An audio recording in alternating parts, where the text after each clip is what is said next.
And we're live. All That's right, it. we are live. Hello, world. Welcome, welcome, welcome. I'm Martha.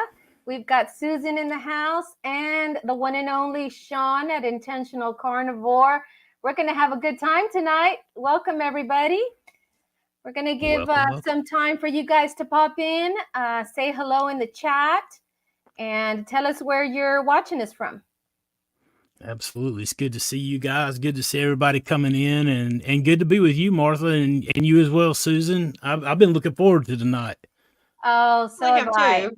Oh my gosh, Sean, we're just so inspired by your story. Susan blew my mind when I met her. I met her, Sean. I sent her a message when I saw her interview, and I was Martha was like, my first stalker. yes, probably. And I messaged her and I'm like, I have to meet you.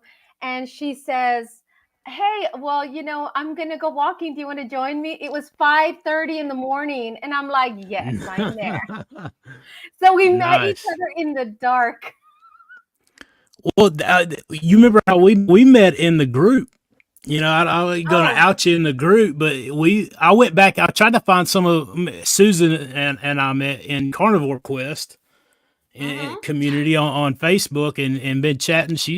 The oldest messages I could find, where we were encouraging each other was back in I think June or July last year, It's a been year and it's a been yeah. a half while. ago. Yeah, But it's you been a guys, It's been while. a did you while. guys kind of start at the same time roundabouts? I think we must have. I started April the 17th of 2022, but I found my way into the group around May, and we've been talking in the group since around that time. So it's been pretty interesting. It was a Awesome. bond. That's right. Kindred spirits. Yeah, Hello, Tracy. absolutely. Welcome. Hello, I am Jazzy Jude. Hello, Barbara Turner from Red Springs.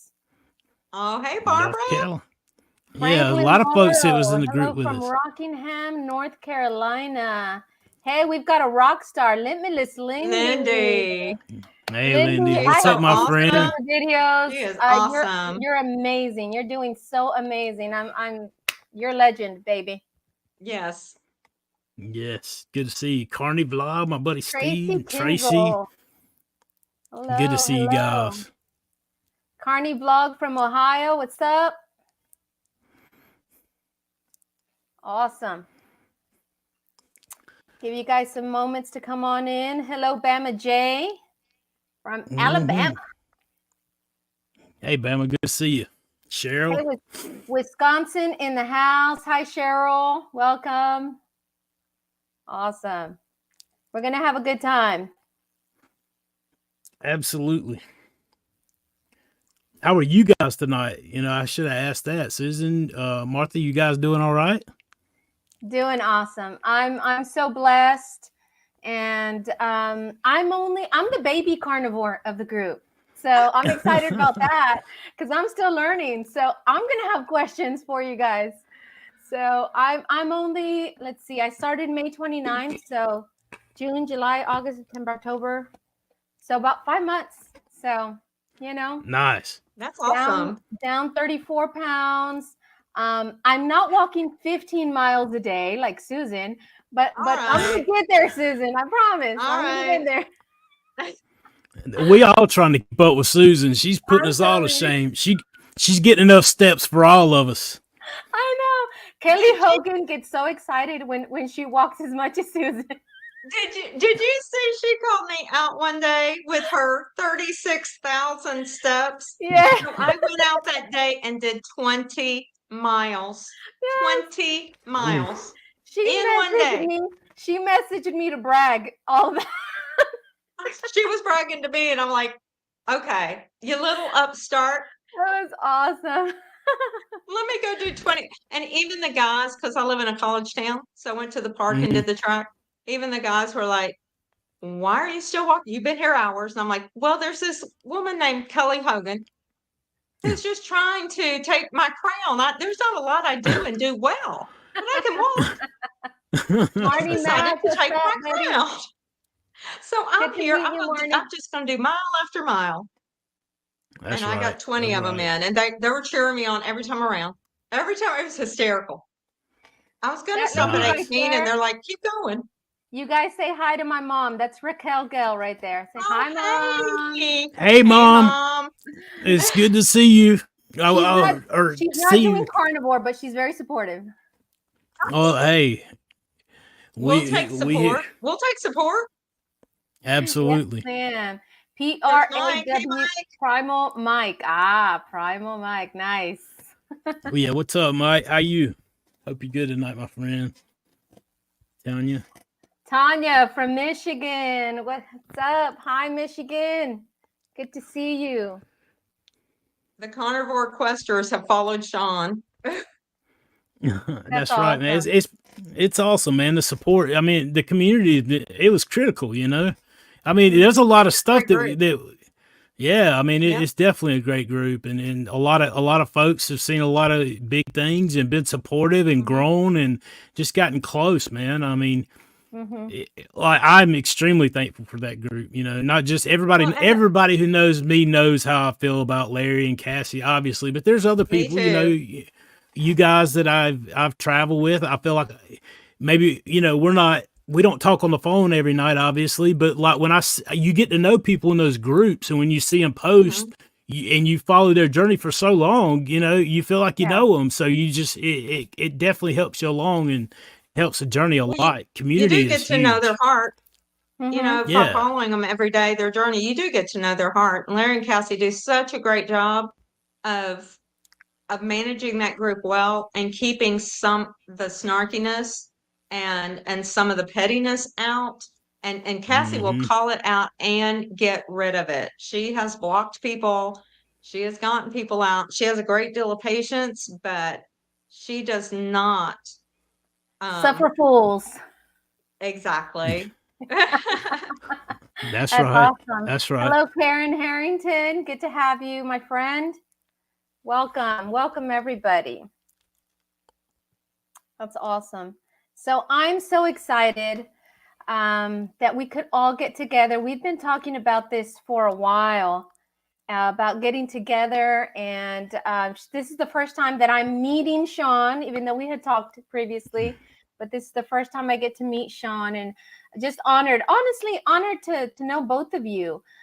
Susan has, and I love what you were talking about. You guys were talking about the community, because Susan, from the moment that I met her, I mean, she texts me every week and she's cheering me on when I'm walking and when I'm exercising, when I'm, doing my thing, and which is awesome because she's the only one in my life doing carnivore. The only Mm. Oh There's wow. no one else. I'm the youngest of 7, okay? and, Oh wow. and I'm the only one doing carnivore. So, but they're all very supportive of me, but And a child shall lead them. There you go. but That's right. my sister Sandy does do ketovore, so she's but she's kind of like been a little in and out.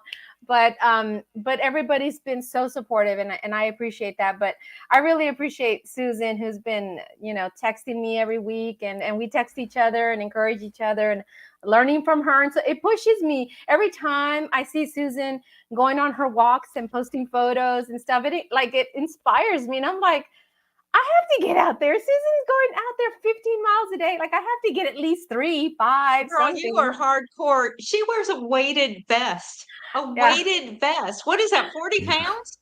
No, it's 20. I don't It's care. 20. That's a lot. It's been good. It's been good. So Absolutely.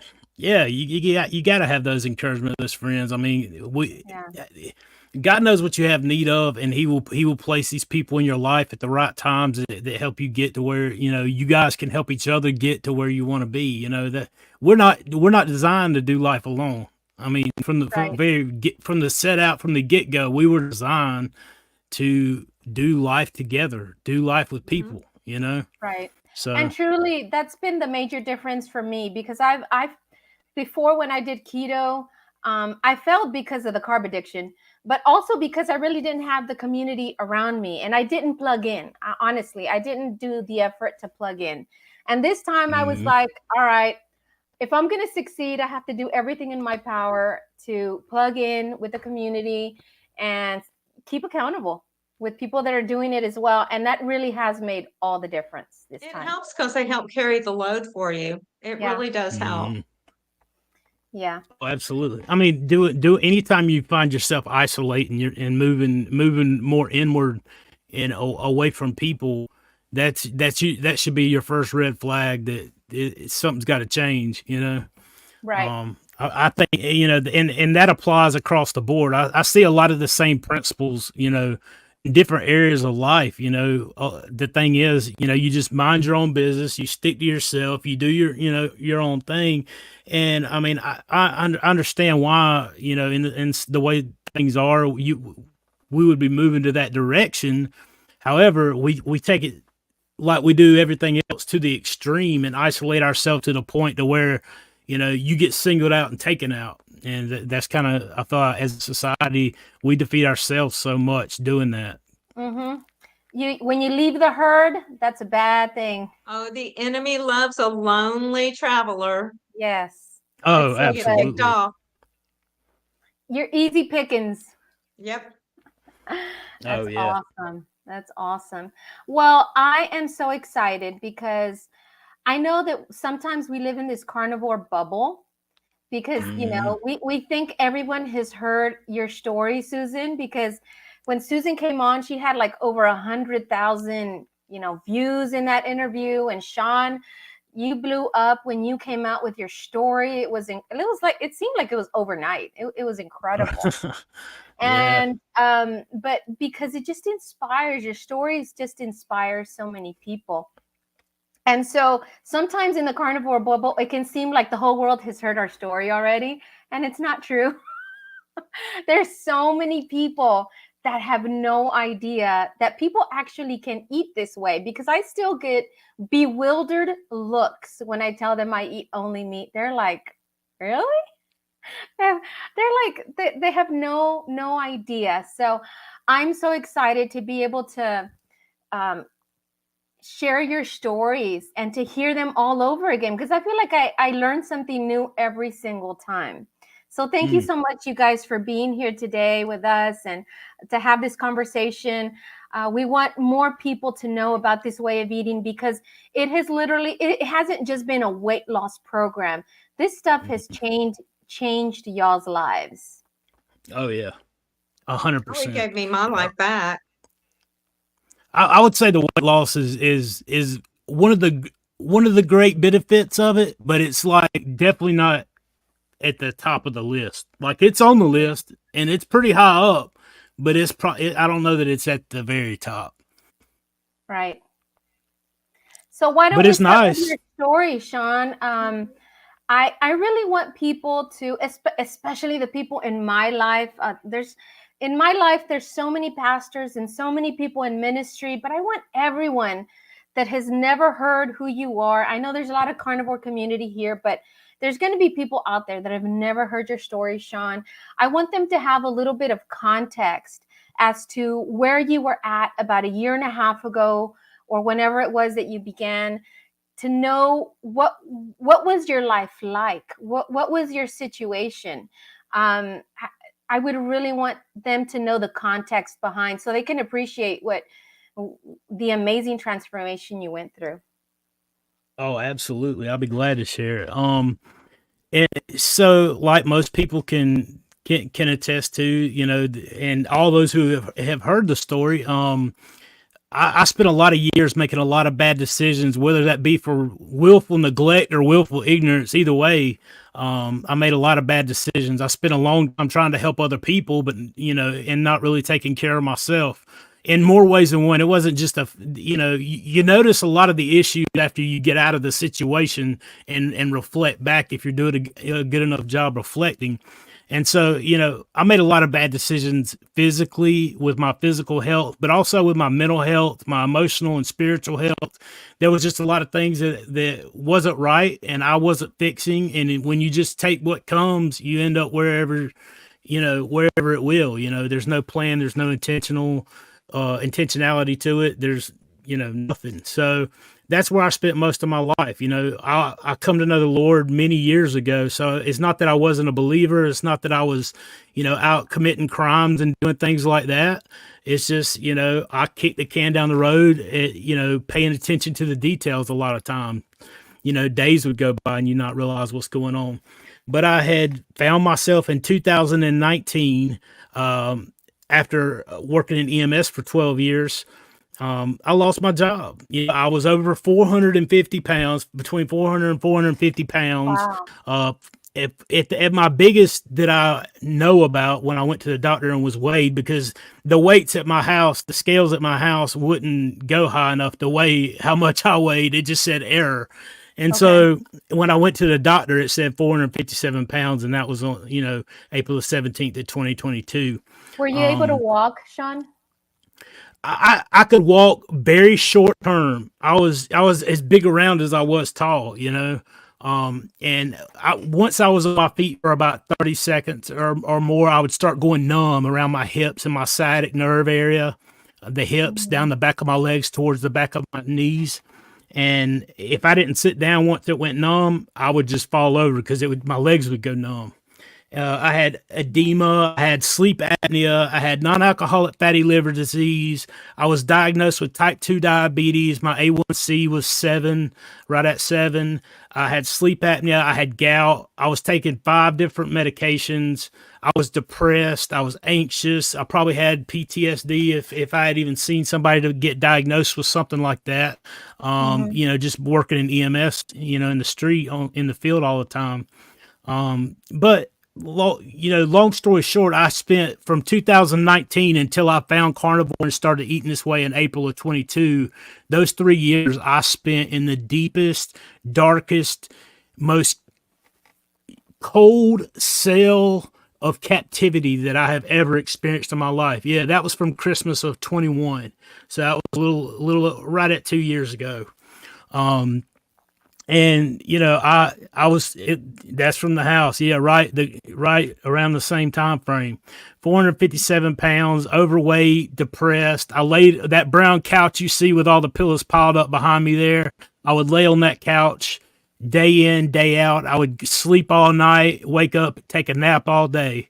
I was, just captivated by this play in my life, and I would question God, and I would wonder, I didn't want to live. I didn't want to wake up. I had gotten to that point. I have a wonderful wife. I've been married for a little over 21 years to the same beautiful woman. I've got a 15-year-old son and a 12-year-old daughter. And I have an amazing family. But listen, I was in a place where my perception was off. I didn't realize how I got there. I had no earthly idea how to get out. I couldn't walk less or walk more and eat less. I couldn't do any of those things.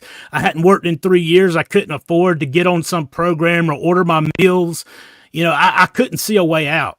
I was, some people call it a rut. Some people, that's nothing but the graves with the ends knocked out. That's what a rut is, a ditch.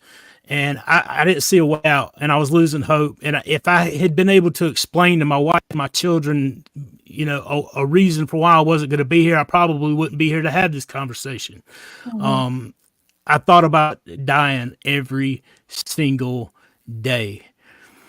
And then one day, I come across a conversation with Joe Rogan and Rhonda Patrick, because I would lay there and listen to YouTube. And I heard them talking about this carnivore diet, and neither one of them are necessarily for it, but it did put the thought in my head. And a few days later, I remember just laying there and I talked to God. I don't know how y'all talk to God. I'll get real spiritual for a second with y'all. All right. Like I talked to God. I talked to God like I am talking to my best friend. Like I don't, it's not always the big words. It's not always 3 points in a poem. It's not like some perfectly crafted letter. We might just, I might just say, God help me. I don't know what to say. I don't know what to do. So that's where I carried that through this time. Sometimes what me and God would talk about, I wouldn't repeat in front of anybody because it doesn't bear repeating. but I talked to God about everything. And so I would lay there and question, why I was where I was. And a lot of people could tell you that the most miserable people in life is not the person who has no idea about God. It's the person who knows God and is out of the will of he has planned for them in their life. That's the most miserable person on earth. And that's where, I believe I found myself. But I prayed, and I asked God, if you don't get me out of this situation, like I'm done. I can't continue going forward. And I stumbled across a Dr. Ken Berry video, and this is all within a couple of 2 or 3 days of each other. And Ken Berry didn't try to sell me a pill. He didn't try to get me in a program. He didn't try to, get these doctor's visits for, 2 or 3 times a week, for whatever. It was, hey, when you go to the store, get yourself some beef, butter, bacon, and eggs, try that for 30 to 90 days, and then come back and talk to me. Cut out the sugars, cut out the processed foods and the seed oils, and it'll drastically change your life. And I'm like, this guy's got to know better. He is a physician. This is insane what he is trying to convince these people of. This is some Crazy. This is some insane stuff. Certainly nobody's buying this stuff. But, the more I listen to him, I'm like, I've never heard anything like this before. But I will say this, Dr. Ken Berry, if it works so good, I want to be 190 pounds. Let's see about that. You said that to yourself. I was talking directly to Dr. Ken Berry. I said, I want to be 190 pounds, sir. And, and I was 457 pounds at the time, and I'm like, let's see it happen. Well, last time I weighed, I was about 188 pounds. So wow. I lost over 270 pounds since April the 17th of 2022. And I'm so thankful for that. But it's not just that, I got rid of 270 pounds, but I also no longer suffer from depression. I no longer have gout. Or suffer from gout. I don't take the allopurinol or the colchicine. I'm off my HCTZ, I'm off my lisinopril, and I'm off my amlodipine for my hypertension, and my blood pressure is fine. I sleep apnea. I don't have to sleep. Sometimes I, out of habit, put that little machine on my face when I go to bed, but I don't stop breathing at night. The machine lets me know that by the score that it gives me.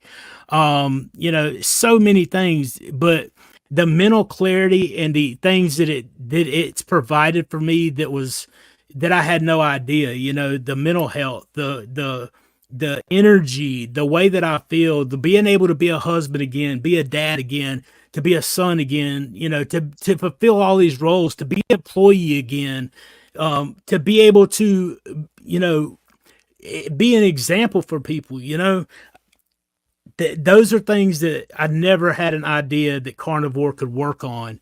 And we can get, I don't want to take all the time, y'all, Susan's up there. She's got something to say too, but like honestly, I feel like at some point I had to get honest with myself, quit making excuses, and start taking responsibility, quit blaming the condition of my life on everybody else. Yes, other people did wrong. Yes, other people made bad choices, but I did too. And I was wrong. And I have to admit that and come to understanding with that. God will give me the strength, but I also have to take steps. And Sean, you have to step out on what he did. I have Yes, a question ma'am. for you. When did you start to notice changes in your mental wellness? When that started to get a little better and a little better, was it until you lost 200 pounds, or when No. was it roundabout that you noticed? Because the first time I heard that it helped get rid of your depression, that just blew my mind that nutrition could do that. Oh, absolutely. Well, and so you're I can't go back to a specific day. I started April the 17th of 2022, and I have to put it in relation to other things. And I started walking in July. I started beef, butter, bacon, and eggs in June. And that's kind of during that time period, I had spent 3 years not wanting to wake up the next morning. Like in just this captivated, dark, you know, insane situation, in a prison in my mind, you know. Uh, I heard somebody say a quote this week, and I wrote it down because I wanted to. It says we're often in captivity with mental bars instead of metal bars, and I was like, that's exactly right. Those mental I think bars. that's I think that's the state of the world today, Sean, of so many people. And we convince ourselves that there's no way out, that we have to stay that way, that there's no changing, or if there is changing, it can't be for us because that's too good to be for us. And so, like, it was probably about a month and a half, 2 months, right in that time period. I would go out and sit on the swing every once in a while, with my wife. And I just remember, man, it's been a while. It's been long enough for me to notice that I haven't wanted to take my own life. That's how long, that's what it was. I noticed that had been a couple of days or so, or a week or whatnot, however long. It makes me want to cry, Sean. Yes, and that's the condition that I was living in. And so when I say that it does wonders, now I can't give all to Carnivore because, like, Carnivore gives my body the nutrition to work. It gives my body the proper nutrients for my body to function physically correctly. What Carnivore can't do, Carnivore can't erase the memories that are etched into my brain.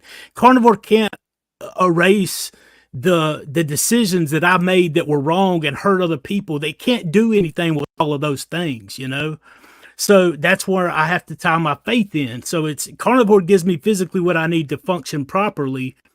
And my relationship with God speaks to those situations of depression and hopelessness and hope and focus and how to interact with people, how to love me. Because that's one big thing that you gotta come to grips with. How you love you is gonna be directly reflected in how you love other people. It shows the world how you view love, and the reason we can't show ourselves love, we spend so much time figuring out how to get love. We don't understand how to give love, and when we can't give love, we can't give love to ourselves, and we can't help ourselves get out of that situation. But at the end of the day, God is love. So it's all intertwined, no God, no love you, no love anybody else. But when you love you can love everybody else, and then you can love everybody else as yourself. And that's what we're commanded to do. That's amazing. That's amazing. Whew, we could go on just the depression for hours. And I just feel so passionate about that because it's just so pervasive today. I can't watch the news. I haven't watched the news for years because it's so depressing. All the people that are committing suicide, all of the people that are jumping off bridges, even just locally, even just local news. I can't watch the news because it's so depressing. And more children than ever being diagnosed with clinical depression. Middle school age children are on antidepressants more than ever before. I have a friend that's a pharmacist. He said that's the most prescribed drug that he feels is for antidepressants. Oh, absolutely. We used to run those calls all the time. I can't understand for the life of me what would possess an 8-year-old to take their own life. All I know is that whenever I got into that position where I had those feelings, I was an adult. I had issues, but like my perception of reality was not in a place that it should have been, obviously. So I understand when you get in that condition, how it happens. I just don't understand how a child can get there, and I guess it's just, the relationship, like I said, the relationship and the nutrition together, if it's not there, if they don't have that relationship, if they don't have that example in front of them, they, like everybody else, just get caught up in the mundane, everyday, ordinary, It's something that I've been studying, because I spent so long not paying attention to the details and getting caught up in the ordinary, day-to-day, mundane, whatever, day in, day out, whatever stuff, because that's where the real work happens, right? And we miss so much, this week I went back in and studied Exodus 3, where Moses comes across the burning bush, right? And Mhm. somebody else made a comment about that, and this thought, I just been pondering it over and over and over all week. Like, how long was God in that burning bush in that one place before Moses noticed him? Mhm. Because it was a normal everyday place. He had been there 1,000 times before. But when I go back and look at it, it's just an ordinary everyday situation. Just like April the 17th, 2022 was the day that Right. changed my life, because I grabbed Carnivore and changed my nutrition, which changed my health, which changed my potential. You know, that everyday situations is where the extraordinary happened. Just like Moses came across, he was in the ordinary, but came across the holy, and stepped into something that was so much bigger, that calling on his life. You know, that's exactly what happened to me on, and not that I came across a burning bush, but I still can't had it, It was your burning an bush. interact. It was my burning bush. Mhm. Yeah, absolutely. Because my life has not been the same since. Wow. That's amazing. It's just, it blows my mind. And I grew up in the church. My parents are pastors and missionaries and all of that. Mm, But I it's because I grew up in ministry, and I'm still in ministry. I lead worship at my church. My sister's pastors. My mom is a missionary. All that stuff. Because I grew up in ministry, people, the people of the church share with you what they're going through, and their depression, and their marital problems, and all of that. And this issue of depression keeps coming up and keeps coming up and keeps coming up. And mhm. at some point, you're like, okay, there's a spiritual aspect to this, but it blew my mind to know that nutrition could really play such a big role as well. And I know it did that for you as well, Susan.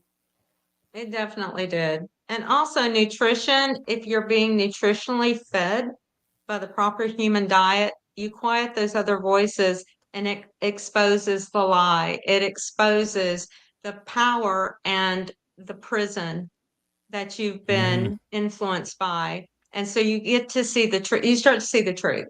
And Mm-hmm. so you get mhm. to start acting on the truth that's being revealed. And somebody asked me one time, what is the power of carnivore? And I'm like, the power of carnivore is to change every single aspect of your life to the point where you now see hidden agendas.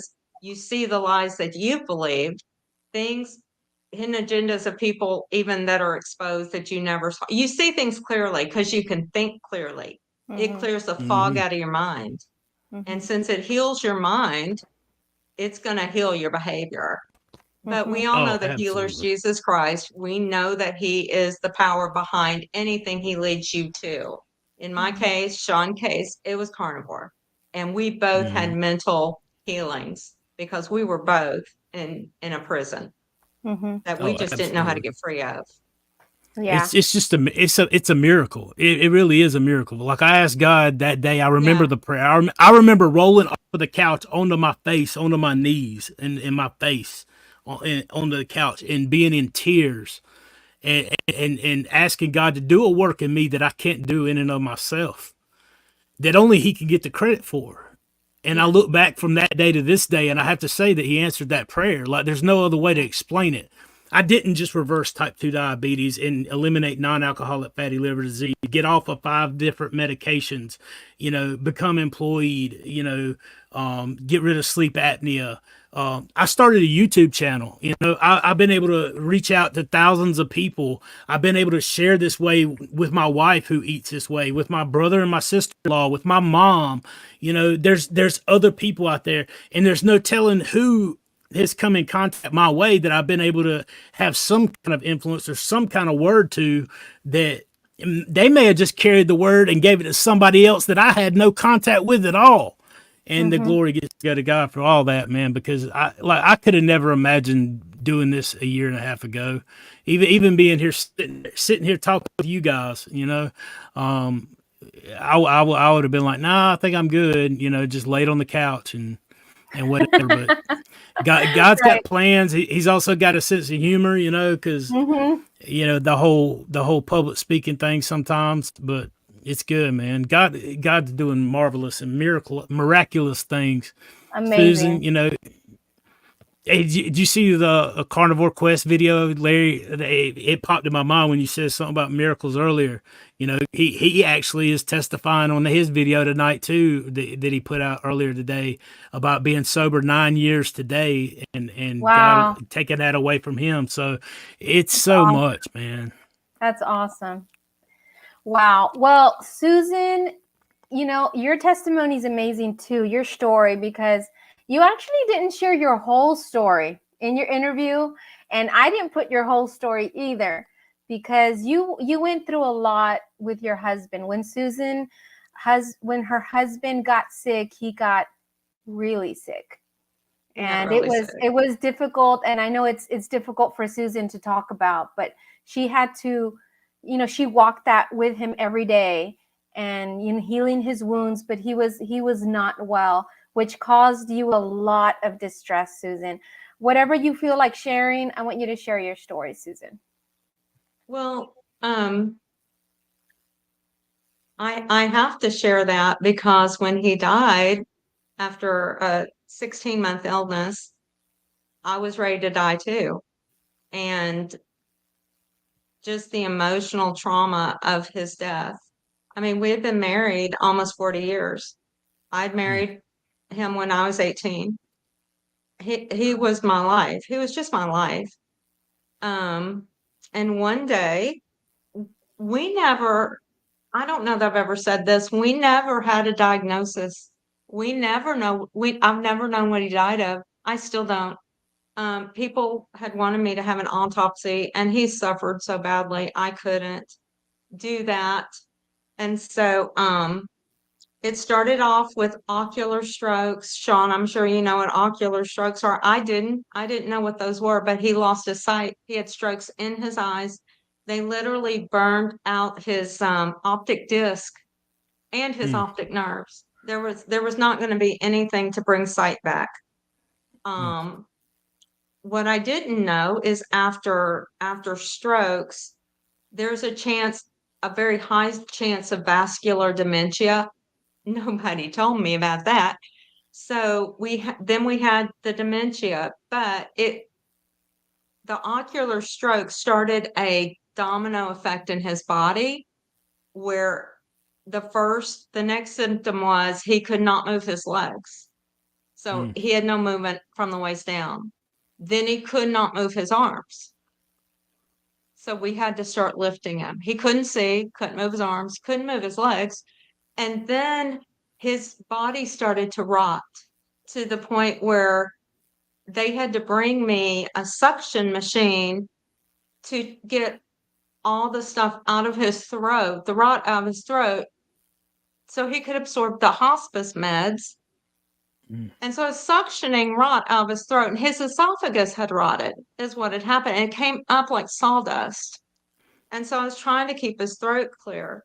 At the same time, you could not touch him with any kind of force because your fingers would go through his skin. Think of a very, very, very rotted peach. My fingers would go through his skin. And he lingered. He still lingered in tremendous pain. Hospice meds, Sean, they weren't touching his pain. It was horrible. And he got where he didn't know who I was, and where he lived in a dream world, and because nothing was no reality with dementia. And toward the end, and I felt my grasp the last week of his life of my sanity slipping, because he had rotted from within, he had rotted from without, and our job, we were trying to keep the flies off of him. They were laying eggs under his eyelids. We were trying to keep that from happening. And somebody asked me I know they're curious, but they were like, lots of people have lost their spouse. What makes your case so special? Why were you so long to recover? Why were you so brought into that kind of depression by it? And I'm like, well, let me tell you. So no, that part does not get shared a lot, There's a reason. There's a reason I had severe PTSD after he died, because he had, with dementia, he forgot he couldn't move. He'd sling himself out of the bed and fall Mm. onto the ground, hit the furniture on the way down, which would just bust open more wounds. I'd have to lift him, try to get him back in the bed, and repeat, sometimes 20 times a day. And so you couldn't leave him. Um, every now and then he would regain use of his legs, and then look out, because his dementia thought he was a ball player. He thought he had to get to work. He thought he had doused the house with lighter fluid and it was about to go on fire. I mean, it was nonstop. I didn't sleep. He was on a medication schedule of every hour and a half. So I didn't sleep. And so it was painful. This was the love of my life. I had been married to him since I was 18. You don't want to watch even your worst enemy No, go through that. no. So I will say that last night, a few hours before he died, because hospice had checked on him that day, and he was in our home. Me and my son cared for him. Hospice would Mm. show up twice a week. And so we were doing everything. And a few hours before he actually did pass away, his heart just would not stop. We had no diagnosis, but he had the strongest heart. Even hospice would come in and say, we don't know why he's here. We don't know what's wrong, and we don't know why he's still here. But that night, I really was about to lose my sanity. So I was halfway to despair, as it was. And it would be just about 6 hours later, 6 hours later, that he would pass away. And my first reaction was relief, because I couldn't take his pain anymore, and there was no way to help, and there was no relief even through hospice meds. And so I was just relieved. And then the next day, hospice came to pick up all of the medical furniture, at the beds, the oxygen tanks, the suction machines. Our whole room was a sick bay. And so when all of that was removed, and I got basically my bedroom back that night, I realized I couldn't sleep. I was still on that hour and a half med schedule. I was still listening for the hum of the oxygen machine, and his hospice bed, of course, ran on a motor. So there was that hum, and I realized how silent it was, and it all came crashing down. It just hit me like somebody had physically beaten me. And I can't even tell you, it was like somebody threw despair on me, and it was suffocating me, and I could not get out from under it. And there, of course, was a lot of other things, but that was the catalyst for me this last time, to where I didn't want to live. I was like Sean, and I begging God to let me die. I can't do Mm. this. I don't want to do this. I didn't even have a will to do it. And so I feel like I had done what I was meant to do. I helped my husband.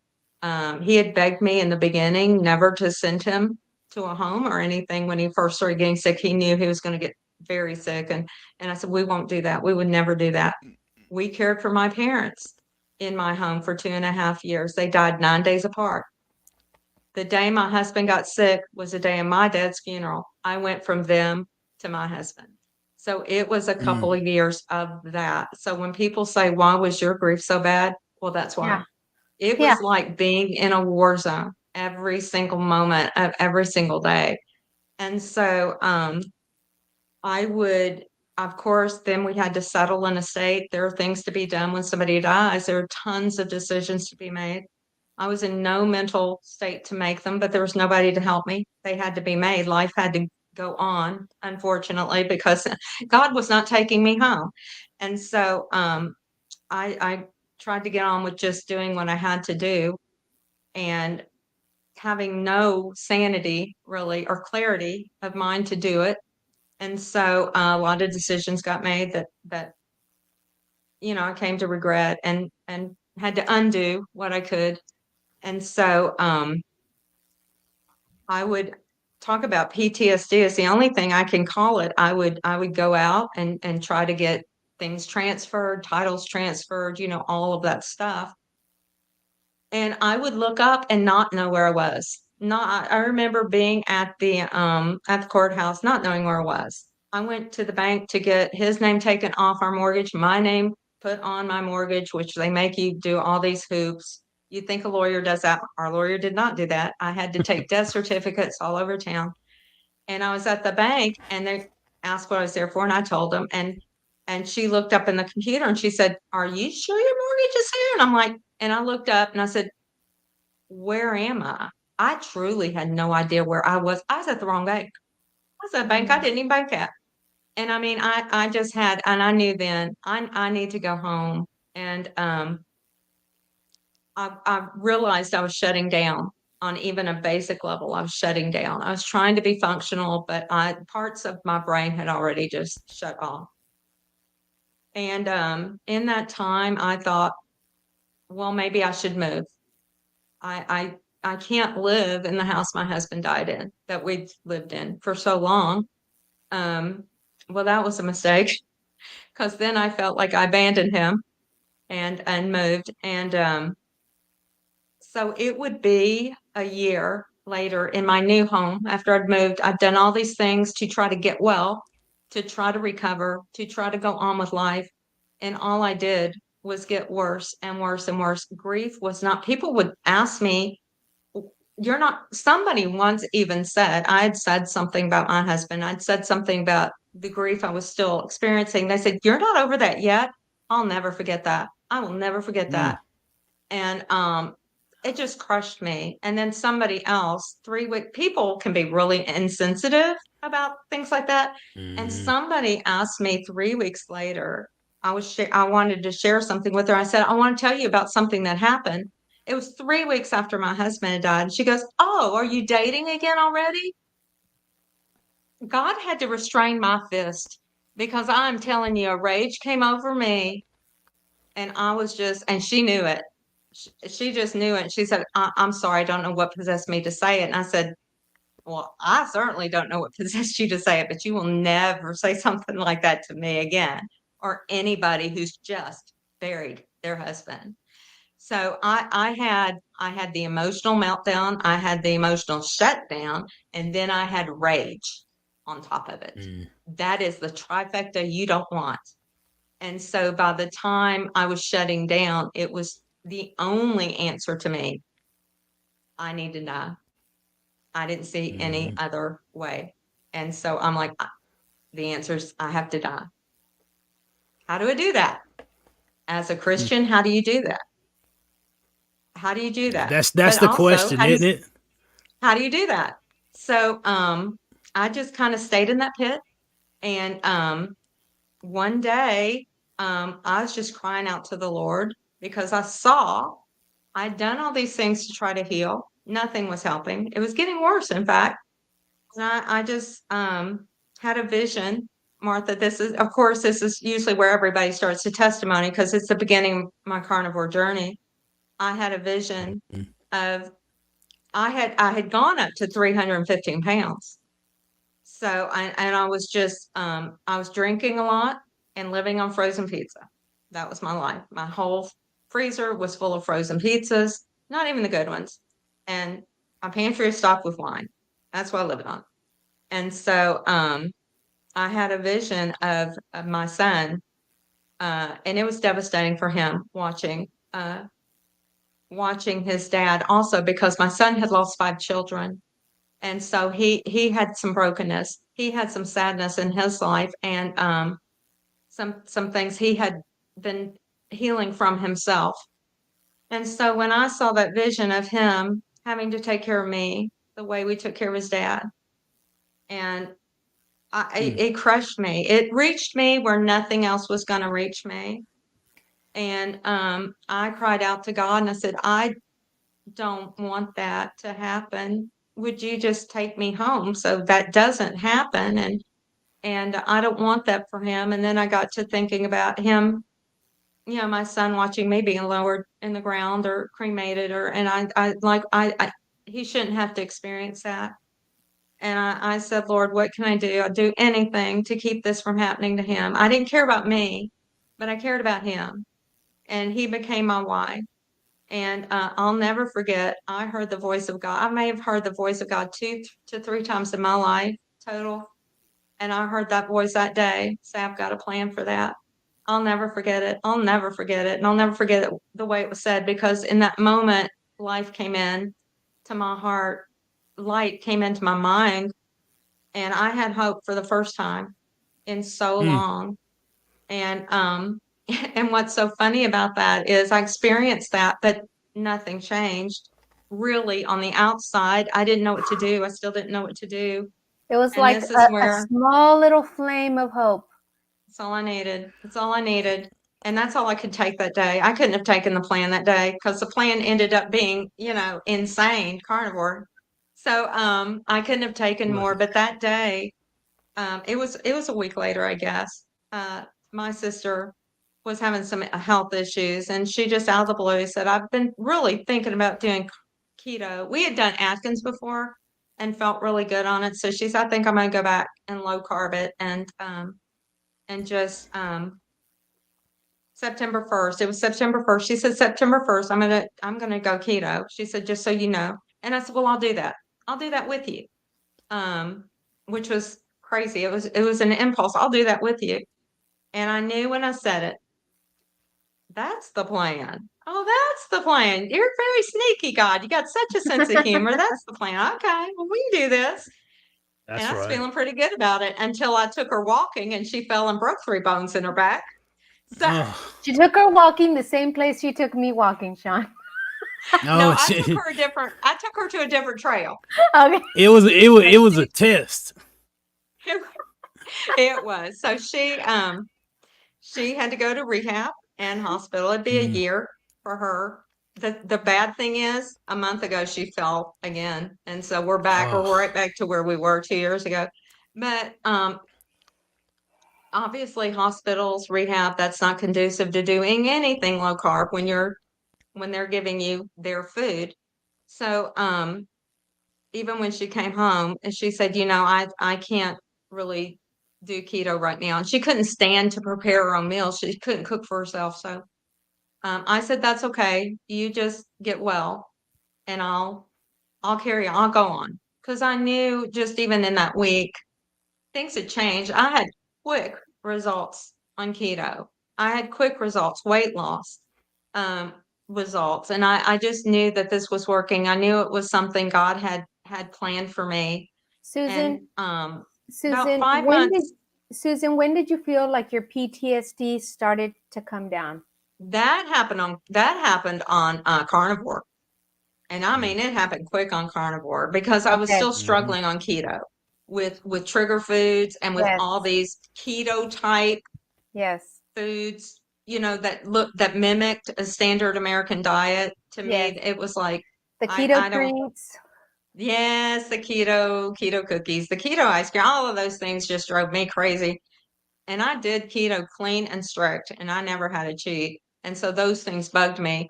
But it also bugged me that I couldn't have them. So it was still something I had maybe an emotional attachment to. So 5 months of keto, and I would have kept doing it the rest of my life. I really didn't get a word from God again until I saw um, Ken Berry.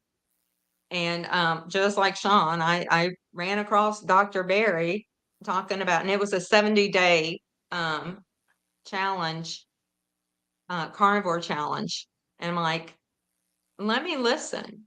And then, of course, that exposed me to Dr. Chafee, who told, we all know his tagline, plants Yes. are trying to kill you. Trying to We kill all know you. that. And really, I had severe IBS and gastro issues. Plants really did try to kill me. And so I'm like, Okay, anybody, which was one of the problems on keto. There were so many vegetables Yeah. involved. I mean, that was the bulk of keto. If you're doing clean keto, 6 ounces of protein, 10 cups of vegetables. It was a nightmare for my IBS. But I had enough other things getting better. That keto was worth it, and I was dropping weight crazy.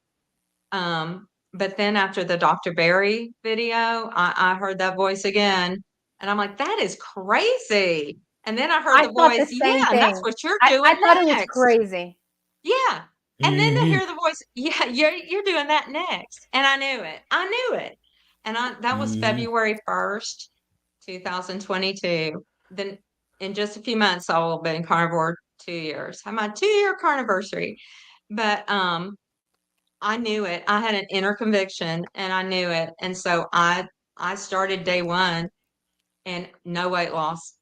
It was everything stopped. Everything stopped. But 3 weeks in, that mental clarity came, that fog, that dark cloud, that Yeah. despair, just it's like somebody came in and blew it away from me. Wow. It's Just, it's just Completely. like going from keto to carnivore.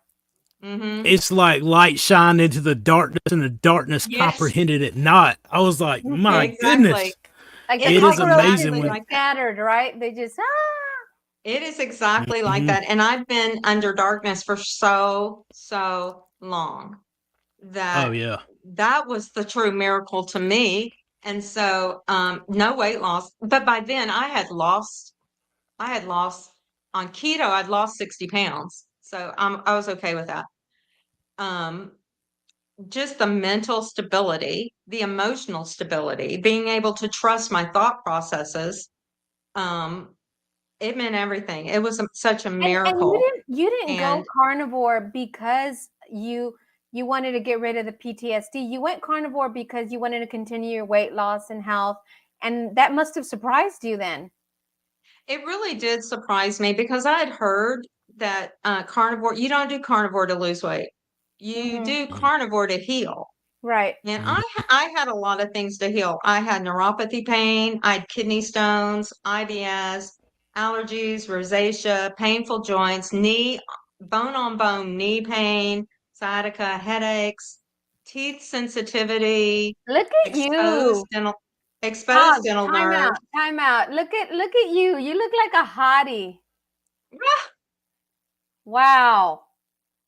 Well, thank you. 315 pounds, y'all. No more 100 PTSD. 162 now. Sheesh. nice. And I 100. was there when she was doing a photo shoot. Oh yes, we can talk about that too. But I had so many healings, so many Wow. just healings that I just sit down and list them all one day because I'd actually forgotten. Yeah. But it would be 3 months total on carnivore before I saw significant weight loss. The first 3 months total was maybe 5 pounds. But Mm. after that 90 days, I'm telling you, everything kicked into high gear. And I mean, everybody talks about how the last 10 pounds are the hardest to lose. They fell off of me in 3 weeks, almost a pound a day. And I Wow. wasn't trying. Mm. I'm 113 pounds. I'm actually underweight, but they fell off. They did. I'm not going to try to add them back. They fell Yeah. off. So I'm all for that. But, the healing mentally, the healing emotionally, the healing physically. Who doesn't want that? Who doesn't want that? Right. And it opens up. It's so funny since we are spirit, soul, and body beings.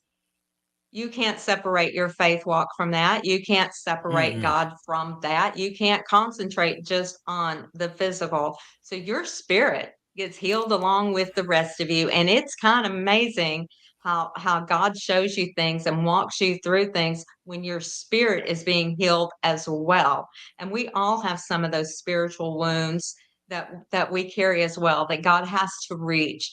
But when you're feeding yourself properly, and carnivore is a proper human diet. We call it that for a reason. It's the way that our bodies respond. It's the thing our minds respond to. And anytime you're Mm. out of bondage and you're living in freedom, how much easier it is for you to hear the Spirit of God set you free in every area. So Oh just yeah. the freedom alone, it's incredible Susie, to, you to not be in just, bondage. who knew that you were just 20 carbs away from complete PTSD freedom? hmm 20 Well, carbs away. Who knew? That's crazy. so God knew. you learn some you learn some lessons throughout your journey, man, and the best thing to do is remember those lessons.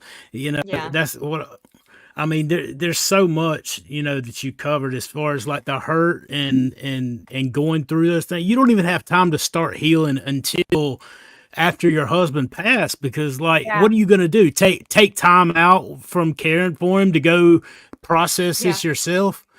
I mean, that takes a while. There's a lot that goes into that, and regardless of what gets you to that point, you're still dealing with your own stress plus the physical and everything from that whole situation. It just takes time, and like you got to And not process just that, that. you feel like you have to pretend that everything's okay because people don't know how to respond to a grieving person. They don't know how hmm to respond to somebody in that kind of pain, and it makes them uncomfortable. So I Right. had to make it okay for everybody else. So you had the added pressure of now I've got the burden of caring about how you're going to react to my grief. And so I carried that. And it did get where I didn't want to be around anybody because I didn't want to make them okay when I wasn't hmm okay. And I also didn't want to strike out at anybody, which I could have very easily done. I mean, I didn't have a lot of patience to be kind at that point when I felt like I needed so much grace myself. Mm-hmm. And yet I was in the very uncomfortable position of giving grace to everybody else. And so hmm that was a whole nother wounded area that had to heal, that God had to bring me through those wounds.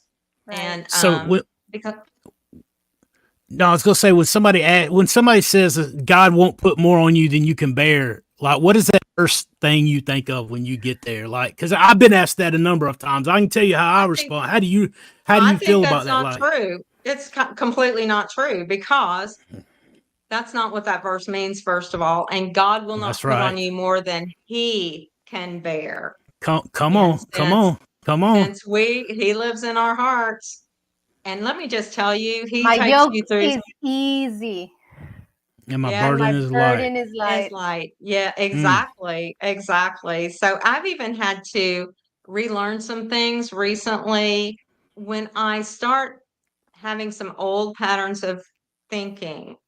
I always hmm stop and go, what are you feeling? And what are you thinking about? Are you trying to do God's job now? Are you trying mm, to run away from something He wants to do? Are you running ahead of Him? Are you doing things out of His timing? Are you trying to do something you're not meant to do in this time? And I mean, just stop. Just stop. And since I was completely delivered from anxiety, when those anxious thoughts come, I know it's something that I'm doing that God wants me to address. And we've had a lot of that this week of just, He took me back through a lot of woundedness that I mm. had in childhood that I had actually forgotten. And a lot of rage came through that and just stayed with me through my life. But also it was something I never learned really to cope well with. So it was always going to keep coming back if I didn't learn to deal with it. But I could not learn to Mhm, deal with it till my body got healthy enough to know, and my brain got healthy enough to know, okay, these things need to be addressed now. You're in a good enough mhm, place physically, emotionally, and mentally to deal with these things spiritually, these wounds that you've had from childhood, these wounds that you've had from other people, these wounds that you've had after even growing up. We were talking. My sister is so great because from cradle to grave, your siblings know you, and she does know me. And we were talking this week. She asked me a question that kept me on my knees for 2 days, and I was just crying. And I'm not going to go into it because it was quite a bit of. It was probably the last bit of healing and deliverance I needed, but it had to be spiritual. But I had to get the other things straight to even recognize that that work mhm. needed to be done. So, Mhm. I mean, Paul wouldn't I even will judge all himself. Yeah, I will always say Jesus Christ, my healer first. The fact that he Mm-hmm. chose carnivore, I will be forever, ever grateful. And I say all the time, Mm-hmm. carnivore loads the gun, our faith pulls the trigger, God puts the weapon in our hand. I mean, Yes, Mm-hmm. that's so I good. don't, I just don't separate my faith from carnivore because I know this one thing to be true. Without it, I'd be dead now. I would not be Mm-hmm. here. I know it as well as I know I'm Yeah. sitting here today. I would not be here. So I know what I've walked through. I know what God has brought me through, and I know He used carnivore to do it. And I He's know faithful. spiritually what He's bringing me into, Mm-hmm. and He's doing that work. Susan, So, Barbara Turner wants to know, did you go straight meat only? hey, Barbara. When I started carnivore, I did. I mean, most people do the beef, bacon, butter, and eggs. I could not do eggs in the beginning, and I could not do bacon. I tried them, but they were inflammatory to me. Chicken was inflammatory to me. The thing I did respond to was beef, so I did lion right away. And I did strict. I never had to cheat. I never had a thought of cheating because I knew God was saving my life. And I knew I'd had that taste of freedom. I wasn't giving it up. I was never going to give it up. I watched my husband die, and I was Mm-hmm. not going to dishonor his memory by going and eating cupcake when things got hard. And so I've thought a lot about that because people have Mm, asked me to coach them, and that's when your my why, that's when your big why kicks you in the your butt. big why, you have to. Mm-hmm. And now of course my why is because I want to have all that God has for me, because Mm-hmm. we're in a race, and if you're still here, you have a race that only you can run, and Mm-hmm. he's running right with you, but there's That's right. something only you can do. And so I want everything that he has for me. There's a life of abundance, just at your Yeah. fingertips. You got to be healthy to grab it, and you got to be strong to have it, and you want that as your testimony, and you want that as your witness to others. So my why is now, it's now, God is my why, and the life he's given me. I totally have so much respect and honor that he reached down into my darkness at Come a on. time where I couldn't have helped myself, and he pulled me out, and I know it every single day. So I will do this forever. I told you, Martha, I went keto, I guess a year ago, just for 3 days, just to see. Oh my gosh, I thought I was gonna die. Every all my pains came back, my legs Mm-hmm. swelled up, and it was salad. That's what we were talking about. It's so funny, it was salad. And, it I don't even think it took They're 3 days. trying to I kill think you. I know plants are trying to kill me. I Dr. Chapin, I get that. I agree. And so, No, some people do man, fine. Some people do fine with a few veggies, they but it, do. it doesn't And work if for they do, everyone. that's fine. Some people do fine on dairy. I had to give up dairy, and I don't miss, I'll be honest, I don't miss it. So, I've had to do stricter maybe because I've had so many things that needed to heal, on Mm-hmm. every level. I mean, emotionally and physically, but also spiritually. I just had so much woundedness and brokenness. I was just broken. I was very nearly destroyed. And my sister said today, I really believe the devil tried to destroy you. I really That's believe. exactly what it is. Hmm. Yeah. And so you have faced more than your fair share, but God showed me the way out. God is the way out, but he also will light that way for you to continue so you never lose your way again. And I can say, thanks to carnivore, I will never lose my way again because God That's has a plan. He has a plan. that's huge. That staying focused. I mean, that reminded me. Like I said, I've been studying that Moses and that burning bush experience, man. But like even from there through, like Numbers 9. In Numbers 9, and that's we go into that section where a lot of people just don't normally go to for Skim fun. over But like, numbers. Yeah, like Numbers 9 is talking about the temple and the priest that would watch for the cloud to move so that they could move the Yes. tabernacle. They had to stay Uh-huh. focused on what was going on because God might move and you might miss it if you're not paying attention, right? Right. And so and they had learned that lesson by being guided by the cloud by day and the fire by night. But if you rewind all the way back to the beginning of the story of the Israelites whenever they're being delivered there in Exodus, God told them to move before he ever separated the water, right? Like you Yes. got to step out and do some things when you don't see the way, when you don't know Yes. what the next step going to be. You just know you can't stay where you're at. You'll Mm-hmm. know when it's time to move, and like the thing is, I hear it in Susan's story, I hear it in my story, I hear it in so many people's story. Like everybody wants to move, but most people just don't know where to go.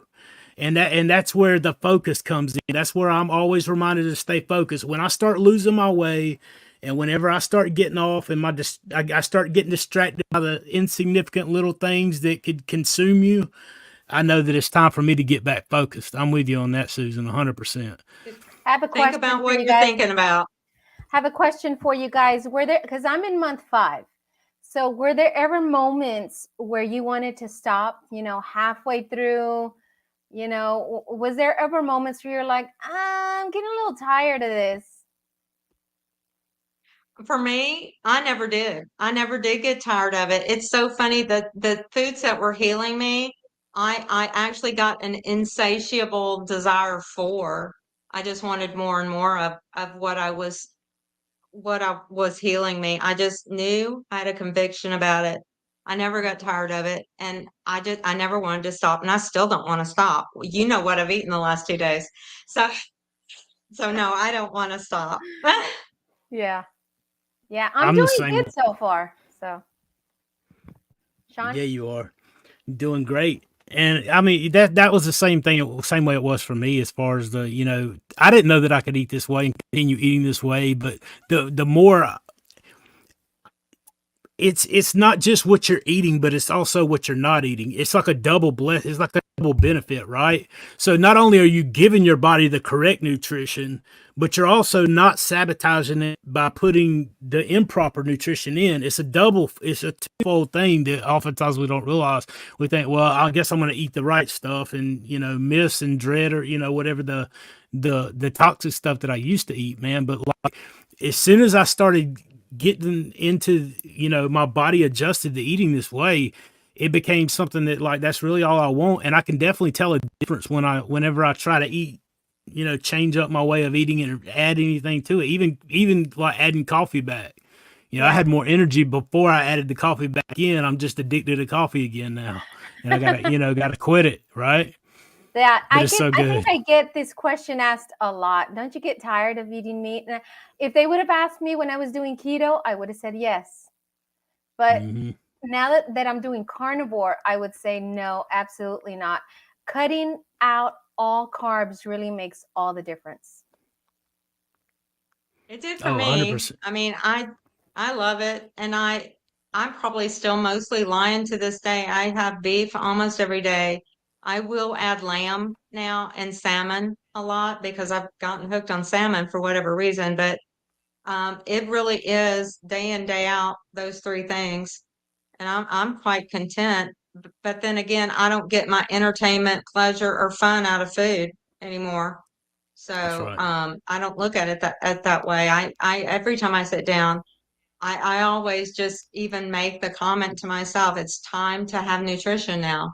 It's time to fuel this body. It's time to feed myself what I'm supposed to have. And so I look at it as fuel and I look at it as nutrients.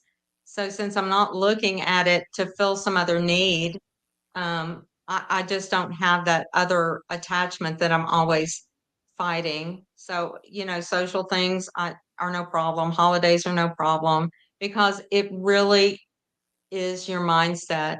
If you can get that mindset focused and straight and it's like, okay, this is just like the 10 commandments to you. You are going to walk this walk. You're not going to turn to the right or the left. God's told you which way to walk. This is the way. Hmm. Walk in it. And as long as you have your mind focused and you're pushing forward, Sean, you That's can right. do it. You can do it. You don't have to have those cheats. You don't have to have those setbacks. You don't have to have those slips. And that's why I always say too, think about what you're thinking about, because nobody just slips. You don't just fall down and a cupcake roll into your mouth. You are thinking about something before that you Right. take that action. You may be thinking about, gee, that was a great holiday, the way we used to celebrate and all the things. And or your mood could take a nosedive and you just want something, sugary to feel better. You're feeding something else other than your body's need for nutrients. So what are you thinking about and how are you feeling? And have a strategy for those times, but at least be aware of, think about what you're thinking about, because you don't have to have those setbacks. And I will tell you, when I wrote them down. I had 17, 18 different diets. And when I was starving and when I was doing the crazy diets and I came off one day, I had a so-called slip. I gained 45 pounds in 5 days. And boy, did I became suicidal at that point. And I 45 went to the pounds in doctor, 5 and I days. had even and I told you, I went to the doctor, and he gave me a prescription for diet pills and told me to join Weight Watchers. That was how he was going to fix it. So, I've been so thankful because God laid out a plan for every single day. And one of the things too is think about what you're thinking about, because where the mind goes, the man follows. I mean, as a man thinketh in his heart, so is he. You start with the thoughts, and it will take you to success. It will take you down a road you don't want to travel. You can think yourself into health and wellness. You can think yourself into the opposite. So what are you thinking about? And that's a big thing to know, that the mind is connected. The spirit is Yeah. connected. The body's connected. By the way, Absolutely. Susan, we can hear you just fine, but your image froze, FYI. I don't know if you want to pop out and pop back in again. Pop out? Okay. And Let then me pop back out. in again. Pop. It How do I it does pop? funny thing. There you go. Yeah. I read a quote this week too. A drowning man cannot be saved until he is utterly exhausted and ceases to make the slightest effort to save himself. Watchman Nee and the normal Christian life, like, and that's I don't know, man. That's where I thought, like, as Susan was talking about, of the abundance of the heart, the mouth speaks, and whatever's on the inside is going to come out. And so, if it's love, if it's building people up, if it's invested in others, if it's encouraging others, if it's whatever it is, it's going to come out. If it's not, if it's the opposite, then that's going to come out. We speak and think and whatever. I mean, if thinking about where we wanted to be or thinking about the condition that we would like to get our lives into was not important, then we wouldn't have been instructed to transform our mind by the renewing of the spirit. Like, we have to have that transformation in our mind, to make changes, if that makes sense. Absolutely. The mind,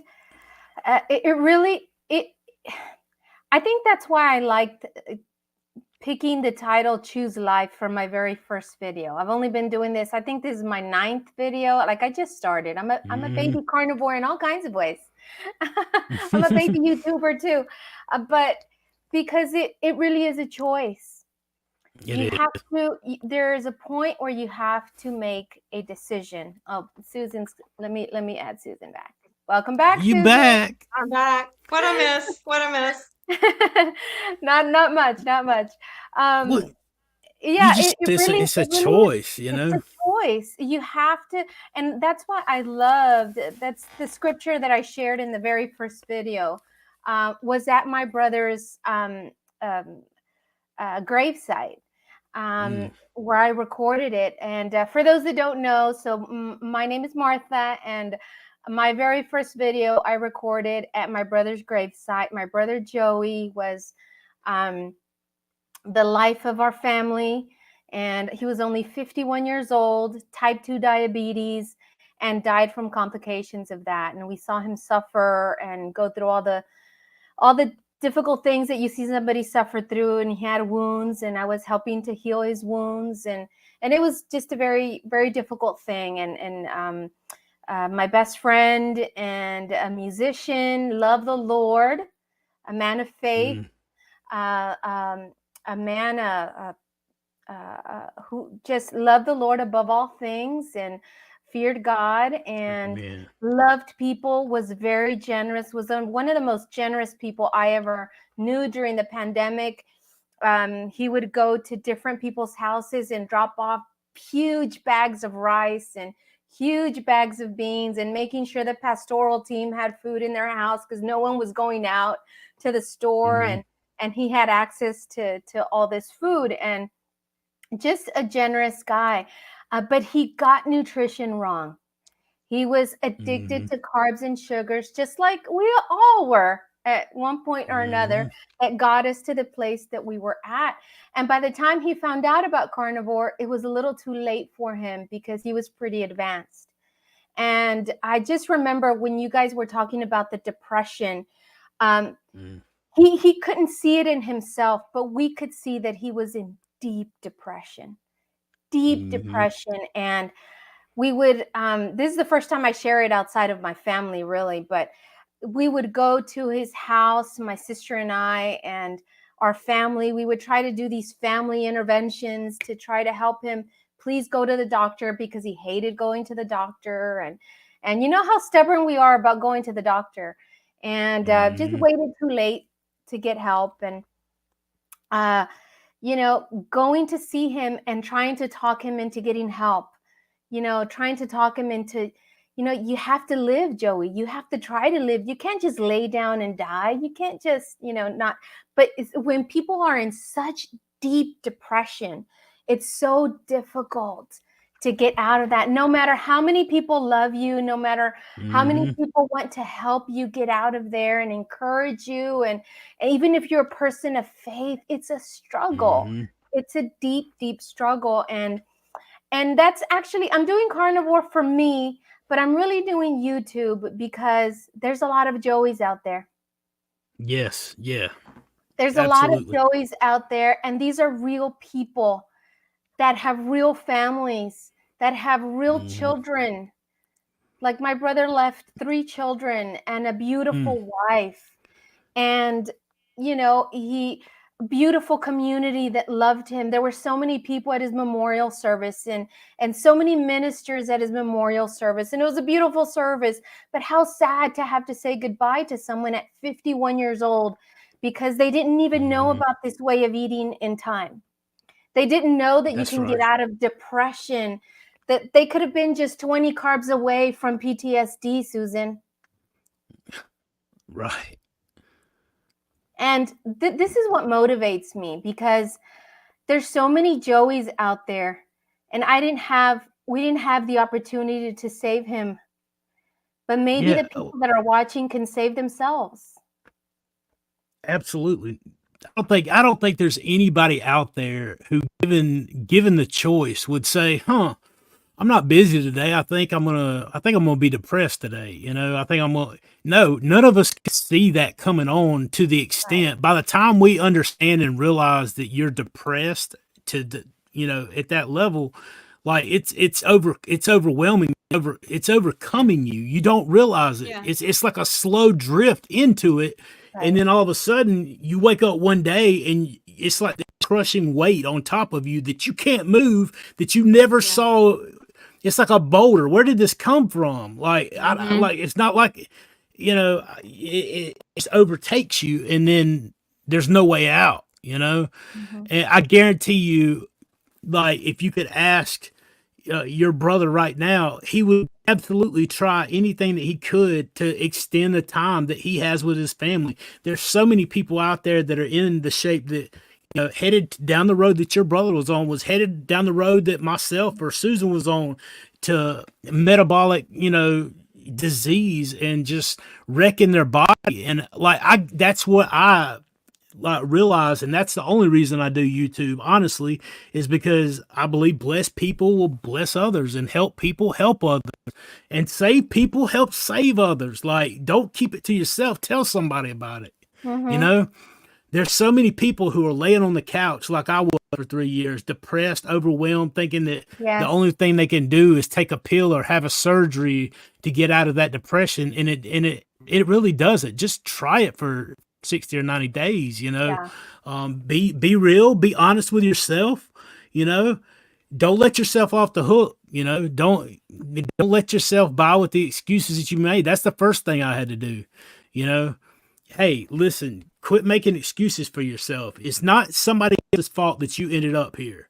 Maybe you didn't know, Exactly. but either way, it's your responsibility.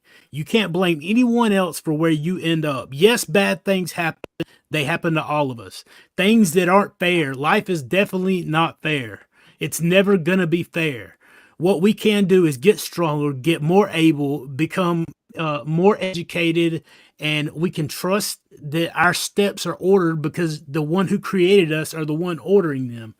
You know, I see it time after time, and you know, I'm so thankful to be given the clarity of mind and the clarity of vision to be able to see this process, see where I went wrong, and had the opportunity to do something about it, because being taken out and being over with this life was a real possibility, you Right. know. Yeah. God, full of grace and mercy, you know, saw where I was. He didn't forget where I was. And that's why my big push even now is to be an example. You know, I feel like if I call myself a believer, which I am, I'm a Christian, and like it's my responsibility to portray that in a correct manner.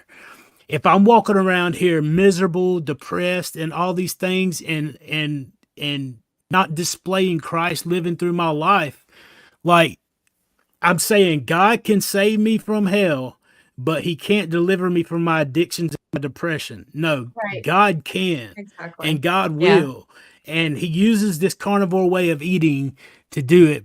That's how we're designed, and I'm so thankful for Him showing me that. That's awesome. Let's help some people, you guys. Jake has a question. Any tips for me from the panel for someone trying to kick this lifestyle into action? Thank you all. Sean, you want to take that? The biggest thing that I would say is like set yourself up for success, man. Like just don't, if you're gonna do it, go all out. Yeah. Like don't have any plans of like regression. Just this is me, this is who I am, this is what I do. Like that's how I Yeah. had to approach it, you know. Don't get caught up in the distraction, because there's so many voices out there that say so many different things.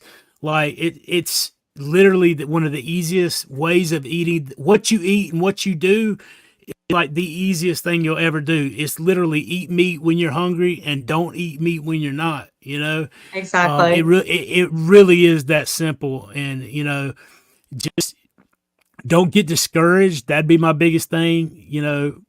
Don't get distracted or get discouraged. And just because, as always, just because you fail once, or I'll say fail because you didn't fail, just because you mess up doesn't mean you're out. You don't make everything you do up to a certain point. The second you fall off, just Yeah. you make a mistake, you get back on track. You don't have to, you know, glorify the mistake or broadcast Yeah. the issue. Like everybody makes mistakes. None of us You are don't have to perfect. confess. We're not. You We know, don't need to hear your confession. Get back on yeah, plan. yeah, Get just a keep tribe. going. Get support. Get Yeah, support. Join a 100%. group. Yeah, that's what I was going to say was setting yourself up for success means get rid of all the junk in your house. Yeah. Yeah. If you're able, if you're able to do that, because I know people have families and children and stuff like that. It's a different situation for Well, each also, one, but it depends too. Are you fighting an addiction? I was also fighting a horrible sugar addiction. And I had been from childhood, and I realized that how strong that was in my life and that stronghold it had over me. And so people ask me all the time, and I've thought about this, even Sean, for you too, because you and I both had success quickly. I lost 120 Mm-hmm. pounds in 10 months. I think you lost probably that or more in 10 months. It was quick. And I know a lot of Mm-hmm. people come back at both of us and say, well, that's not happening for me. Well, I know for me, one of the reasons was I never made excuses. So I never allowed myself a cheat. I took responsibility to do this strictly, cleanly, with no cheats. I had very, very tight boundaries around me. I got rid of anything in my life that might sabotage me, including negative people.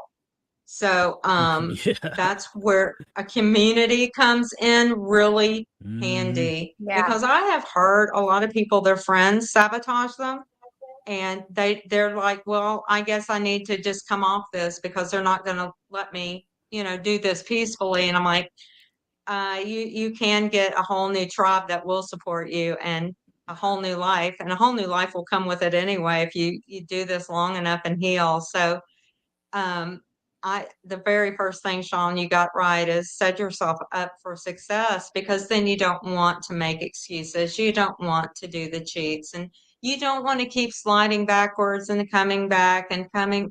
I will never forget. I talked to somebody recently who she she's she said, I kind of have gotten used to cheating, but I'm not calling it that. I'm calling it I'm failing upward because I'm not cheating like I used to cheat. And I'm like, let me ask you a question. This is why I don't coach people. Say you came home and you saw your husband kissing another one. Would you say he was staying faithful-ish? Or was he cheating? And she's like, he's cheating. I'm going to kill him. I'm like, same thing applies. Let's apply that to, okay, you're staying kind of keto-ish, carnivore-ish.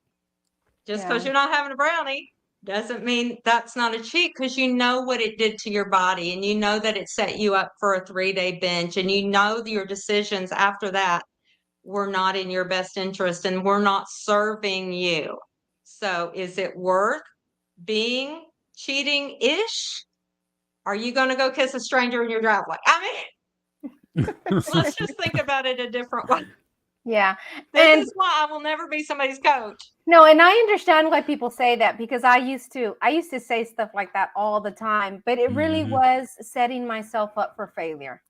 It Yeah, really and was. and it And the does thing because is, it makes it easier for you to make that excuse next time yes, instead of Mm-hmm. stopping it and saying, no, this is not in my parameters for what serves me. And yes. so you make it easier to keep doing those things. And you think it's going to be just as easy, just like Samson. I'm just going to get up like every other time. You think you're going to get up the next Mm-hmm. time, and all of a sudden it's been 6 months and you have not gotten up. Well, And it's that's the thing, and just because you found success doesn't negate you from the responsibility to keep making those decisions. Because, like Exactly. Susan, myself, like we may be a year and a half down the journey. Yeah, I lost 270 pounds. You lost close to close to that, whatever, close to 200 pounds.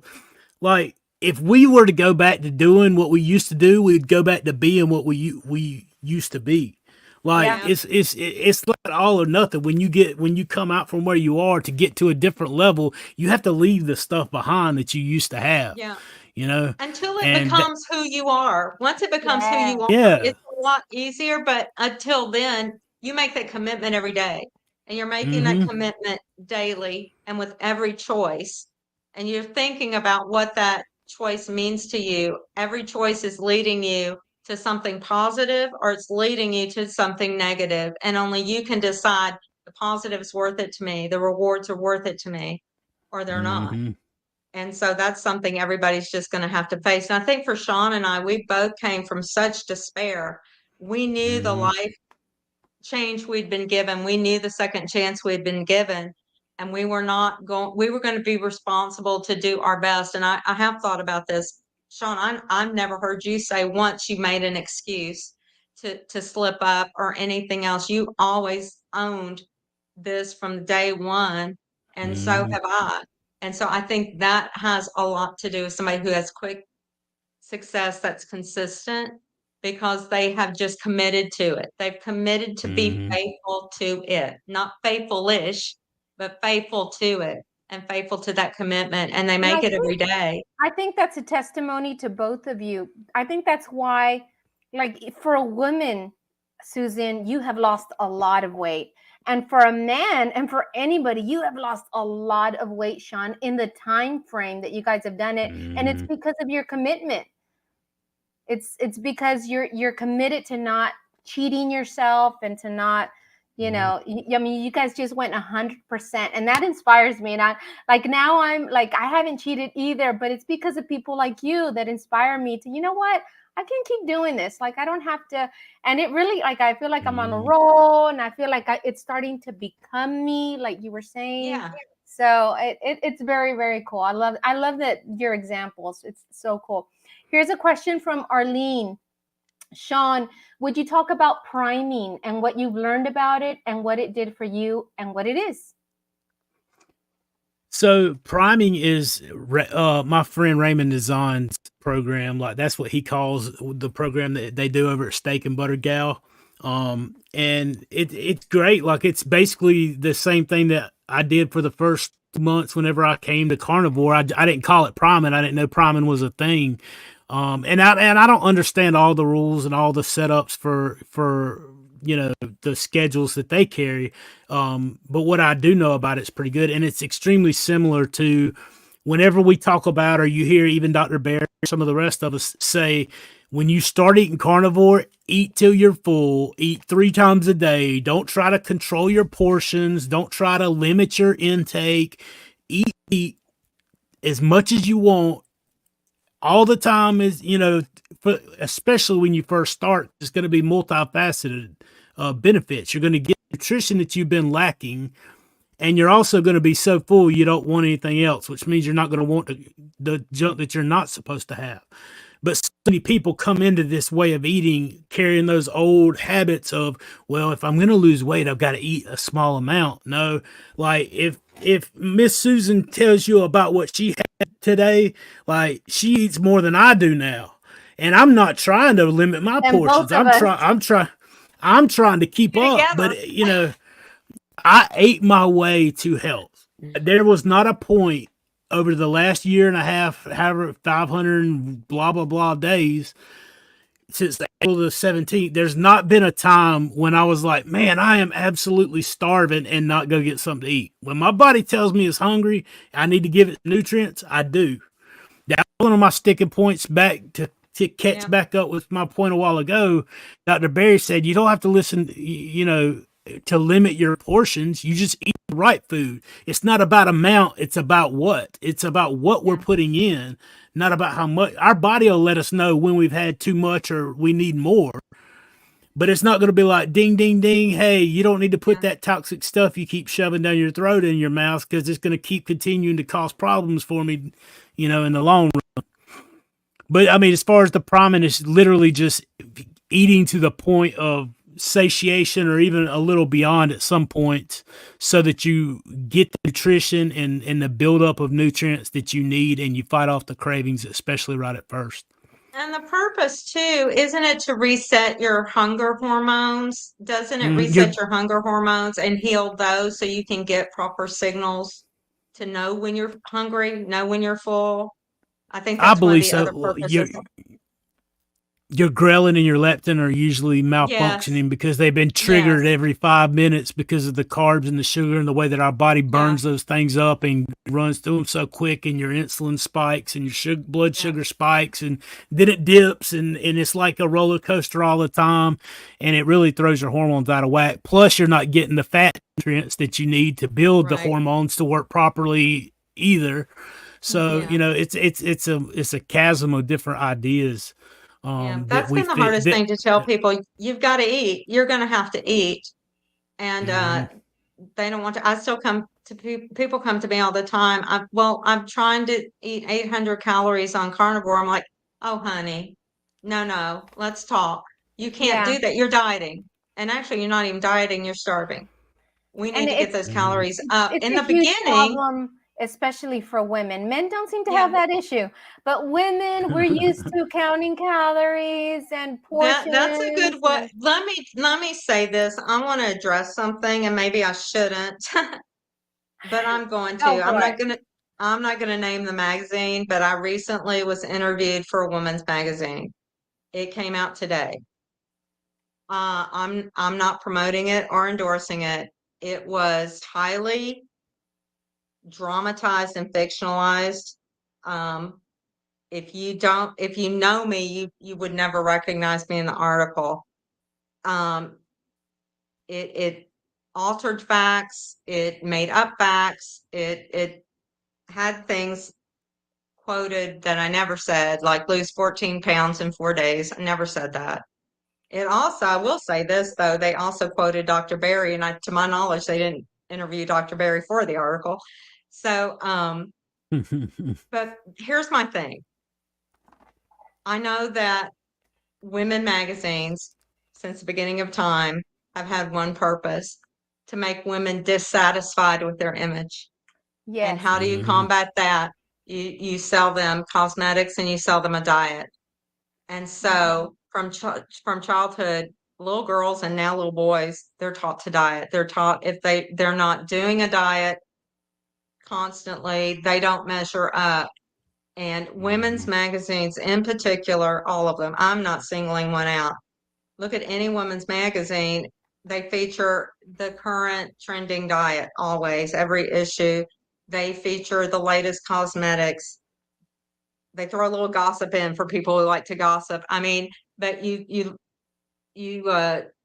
side by side a man's magazine, I mean, they're talking about politics and technology and fitness, and they're talking about bodies from the point of health and fitness. I mean, it's a completely different mindset. So it's no wonder that women grow up knowing they are supposed to diet. And that is a hard mentality to lay down. And when you come to carnivore, you need to not track, you need to not weigh, you need to understand that primarily it's a healing protocol. It is not a diet, which I told this interviewer repeatedly, this is not a diet. It is not a diet. It is not a diet. They wrote it like it's a diet. I mean, everything about it was, outlandish, eat this. They said I ate smoothies. I never had a smoothie. I mean, it was crazy. It was just crazy. But I just wanted, that was a great way to say that. That's been my number one thing when I talk to people is you cannot come into this with a diet mentality thinking you're going to eat 800 calories and this is going to work like it worked for Sean and I. Sean, I know you never just subsisted on 800 calories a day. I mean, I still don't, but sometimes I'll take a stick of butter. I'll go take a stick of butter and look at the little markings on the side. Cause like one tablespoon is like 100 calories or something. And I'll just eat the whole half the stick and just be like, oh man, there's 800 calories in a stick. I was like, I'll eat that whole stick of butter standing there and about, well, there's 800 calories. Let me get another one, being crazy. But I mean, it's the point, you know what I mean? Like, it's not get that idea, they get that calories thing out of your mind. Like, fix your relationship with it, fill up. Don't think about it at first, My wife came to eat like Miss Cassie's in the house. Hi, Miss Cassie. Hey. Hey. My wife started May 1st, actually. Martha, you said you started the end of May? May 29th. May 29th. My wife started May the 1st after watching my journey for the last year. Not because she needs to lose weight. She's been a toothpick her whole life, but like she saw what it had done for me and heard what was going on and what I was saying and what we were talking about and all the other people. And like, she's like, I got to try it. I got to see what it'll do. Yeah. And she ended up still losing like 20 something pounds. She doesn't feel bloated, all the time. And, awesome. A lot of things are easier. So, it does make a difference. Even if you're not doing it for the huge weight loss or the type 2 diabetes, you never know what you're preventing from happening down the road too. Yes, absolutely. No, it's been a blessing. I remember I'm the baby carnivore, but I feel fantastic. And Hmm. I for me the biggest breakthrough is getting rid of the cravings. And Hmm. I remember the first time I heard somebody say that they got rid of the cravings, it was Kelly Hogan. It was when she was interviewed by Dr. Barry. Whenever somebody asks me about carnivore, that's the video I send them because it inspired me. And I didn't believe it the first time that I heard Kelly say that getting rid of the sugar-free jello and the diet whatever soda she was drinking because it was sugar-free and zero carbs. But when she got rid of that and the pickle, and that's when it cut all her cravings. And I was like, please, come on. Hmm. I just had a hard time believing that until I tried it. And when I tried Hmm. it, it really made all the difference in the world. Just like the 20 carbs that you got rid of your PTSD, Hmm. Susan. It's that's amazing to me. So, and I think that's what I would say to people that are doing keto or low carb. You don't know how good you can feel until you try carnivore. Try it for Yeah. 30, 60, 90 days. You have no Hmm. idea. Just try it as an elimination diet, and Yeah. just see how you feel. And then if you feel much better, you might find out that you actually like it a whole lot more. Or you might Hmm. just want to do it just to reintroduce certain foods a little bit at a time and see how you do. But I would recommend carnivore for everyone, even as just an elimination diet for 90 days. Yeah. Oh yeah. I You can mean, always go back. I Yeah. mean, you can go back if you heal some things and you want to do more of a keto vor. Yeah. Most people do stay carnivore that I know, Mm-hmm. and they do it for the benefits. Yep. You can't Okay, ignore so those kind of benefits. here's the Paul Saladino question. Okay. Yeah, Are you guys going to do carnivore forever? Or I am. are you at some point going to reintroduce a piece of fruit or something like that in the future? I am not because it's like I said, I introduced a salad a year ago. We're not doing that. First of all, having such a bad sugar addiction and knowing whether sugar comes from a fruit or a Twinkie, it's going to have the same effect on me and I'm going to have a spiral. And it's hmm. an Wow. addiction. I treat it like an alcohol addiction, a heroin addiction. It's an addiction Mm-hmm. that had me by the throat. I am not willing to go back there. So no fruit Hmm. for sure. And actually, I've been completely healed from all gastro issues. I am not willing to ever suffer that way again. I mean, I used to stay in the bathroom with cramps and scream and cry for sometimes 9 hours a day. I couldn't leave my house.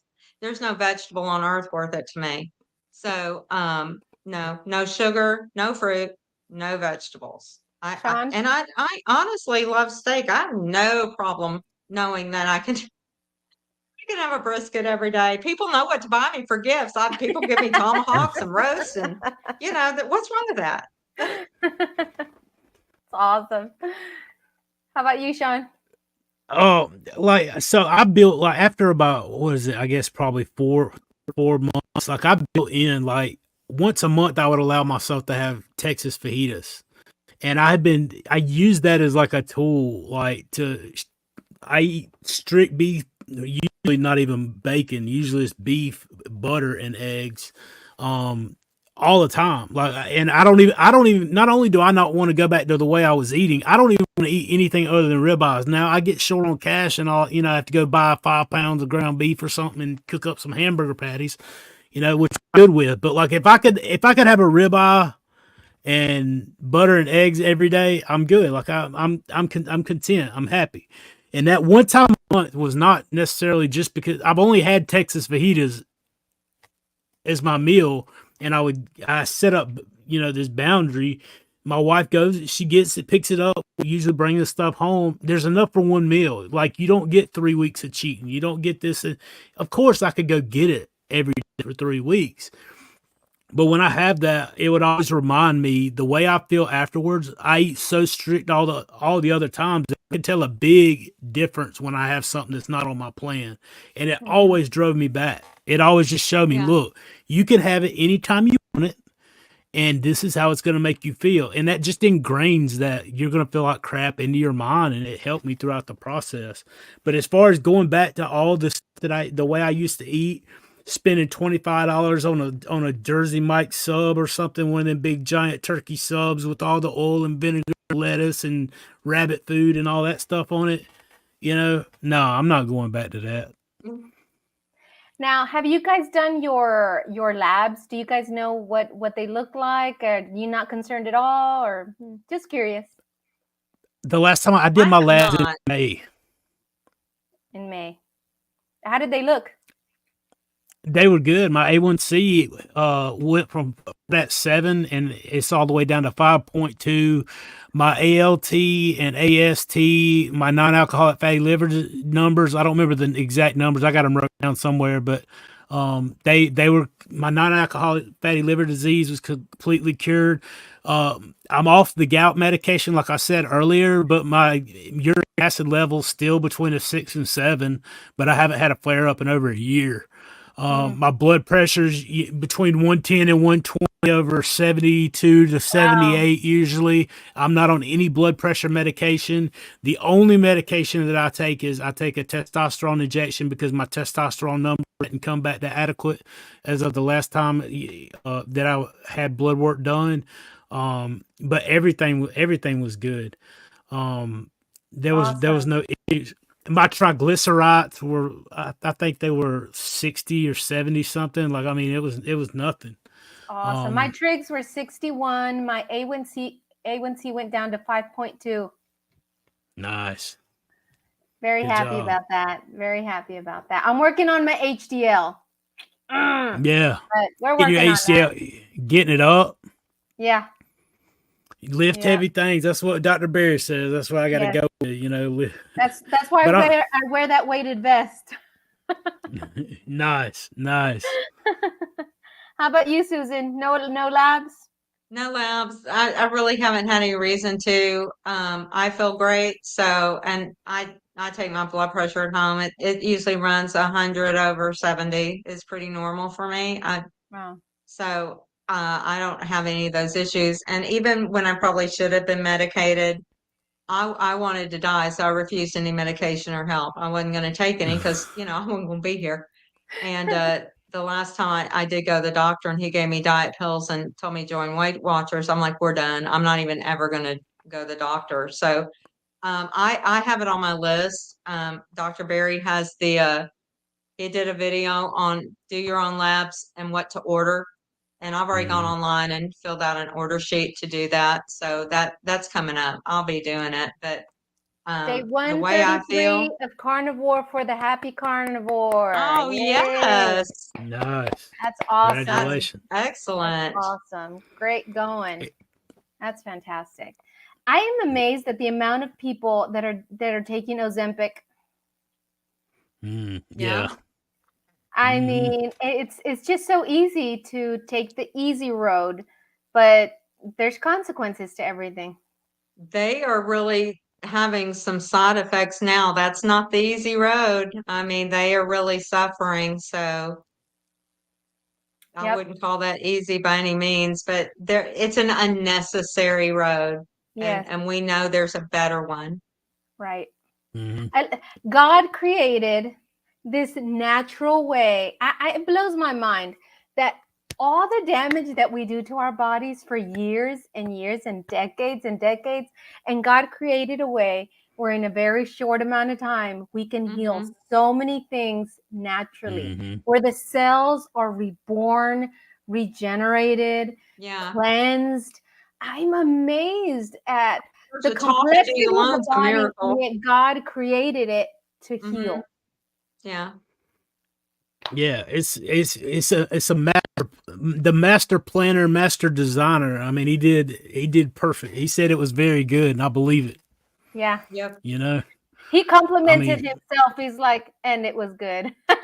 It was good. Exactly. I mean, we need to all do that. We need to do that after we do something. It was good. Setting the example. Looking at a ribeye too, and it was good. Right. It was good. Yeah. I mean, it is quite amazing. Yeah. What is y'all's meat of choice? My meat of choice, ribeye. Fattiest I one I would can just find. I would just say beef, but I'm like Sean. I probably eat more ribeyes than anything else, but I also like a really big porterhouse. Mm. So Mm. those two are probably my go-to. And I've made friends with every meat manager within a 10-mile radius. So I know when the markdowns are happening. I know when the sales are happening. So I just go in there. I'm usually at every store right when they're putting the little yellow stickers on my steaks, and I do grab the ribeyes and the porterhouses, all they have before anybody else can get there. And somebody once said, "Don't you feel bad about not leaving any for anybody else?" I'm like, "No, no, I don't. I don't feel bad at all because I've invested in these relationships with these meat people. It should pay some dividends." That's So awesome. I get there and I get it on sale. I mean, well, first of all, I eat 3 pounds of meat a day. I mean, it takes a lot to stock up my fridge. So Yeah. I'm going to get it on sale. My favorite meat is barbacoa, which is beef tongue. Beef tongue. I'm Lingua. Mexican. I'm Mexican, so They call it we grew up lingua, right? eating a lengua. Barbacoa, Hmm. tacos de Oh, lengua. it's good. And we grew up eating that Saturday mornings and tacos, though, but I could eat Mm. it without the tortilla now. But it's so good. And it's not something that we eat every day, but man, we love it. We love ourselves some beef tongue. About a month and a half ago, my sister served me oxtails for the first time. I had never had any. Uh, Oh I've Mm. my started buying those a gosh. lot. Oh my gosh. Where have I been? It was I so good. know. I've started buying those and beef neck. Because I make bone broth with beef neck bone, Okay. Mm. but it has enough meat on it that you can eat the meat off kind of the same way an oxtail is. So I buy both of those and make the bone broth and then eat the meat. Yes, both of those are excellent, and they're not super expensive. I mean, there is a way to do carnivore that is budget friendly. Ribeyes probably are not Hmm. it unless you do like I do, and I always get them on sale, but there are budget friendly cuts. I mean, in the Mhm. beginning, there are a lot of times I went to Sam's Club and just got that giant thing of stew meat Yes. and just cooked it till it was fork tender and then seared it and got some crispy edges on it and threw an egg over it. I mean, there are ways to do it. We've got the happy carnivore loves himself some T-bone steak. Hmm. Let's Good stuff. see. Oh, Cassie New likes York some New New York York strip. strip. strip. I like those Nice. too. Yeah, I do Nice. like those. I'm Who not else? We've picky. got I'm Colonel not No, picky at Buck I'm not all. either, honestly. grass-fed I'm. hamburger fried in lard. Well, there you go. Mhm. That's a love Okay. language right All there. right. Yeah. We've got Eating. cranky carnivore, any cut of lamb. I need to eat more lamb. I I rarely just have that. started eating lamb. Sean, do you eat lamb? I just now started eating it. I've never had lamb before in my life. Let me just say, I had it once because my husband liked it and I tried it. I hated it. I hated it. Hmm. And I guess 2, 3 weeks ago, I had this craving for lamb and it would not go away. And it's like, I'm ready to go kill a sheep myself. I've got to have lamb. And I went to the store and I got 7 lamb chops. I came home and ate every single one of them. Wow. It was like I hadn't eaten for a year. There was something in my body that They was wanted it. screaming for that. I have no idea what, and I have not wanted it since. I mean, I would eat it again. I'm not turned off by it. I would have it again. But there was something that I had to have that day in lamb, and now I'm just rotating it into my diet with the salmon and with the beef. It's Yeah. But it's it was funny just how that. funny that it was sudden. Mm-hmm. It's funny how that works because, like, whenever I first started out and would see people making butter bites and biting just biting into butter, I'm I like, haven't tried this that has yet. got to. I was like, this has got to be the weirdest bunch of people I've ever met in my life that just go bite butter off. And like, now I'm that weirdo.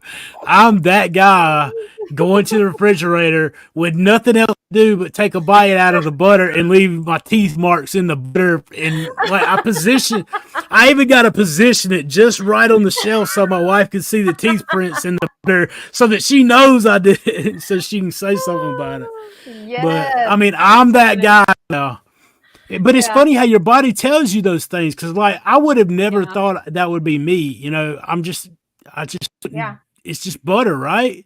But Mm-hmm. it's like my body is like wanting fat, so like it's not all the time. It's just sometimes it'll hit Mm-hmm. me, and I'm like, man, I need to go get me a bite of butter for some reason, Mm-hmm. and I Yeah. feel fine. It may be After a while, our signals for knowing what our body wants starts to get sharper and sharper, right?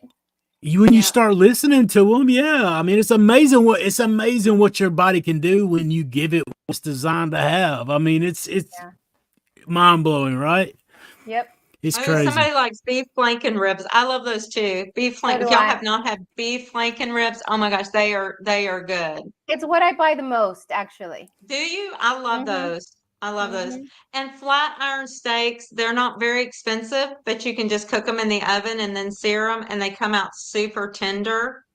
So flat Yeah. iron steaks are a great budget friendly cut Mm. of meat. I I'm mean, there's also, and since I'm Mexican, I also love menudo. Try. ah, you have much more variety than I do, for sure. Well, I grew up on What menudo. it, so what is that? It's like the stomach lining. Oh, really? Okay. Yeah, All but you right. have to I got you. prepare it in such a way with the seasoning, and it takes Mm. hours to cook and stuff like that. Now, So, I I mean, had the lingua, yes, but I hadn't yeah, had none of the other. I had no stomach or the lining or tripe, intestinal lining. Yeah, I haven't I'm had none of leaving that that. for Martha. You can have yeah, that, Yeah, Martha. yeah. No, I mean, I ain't honestly, scared. when I was a kid, I remember eating it, and it just tastes it like it would had a weird texture in Mhm. my tongue, and I didn't like that. But with time, I mean, it was just so yummy. My mom prepares it so well. I need to learn her Mhm. recipe. I really do. Now that I'm a carnivore. It does Right. change, and it changes your taste buds too, because I Yeah. know now I really like really, really rare meat, and I never used to. And Yeah. now it's Mhm. like I barely want to cook it anymore. It's Yeah. it's the Yeah. the rarer the better. Yeah.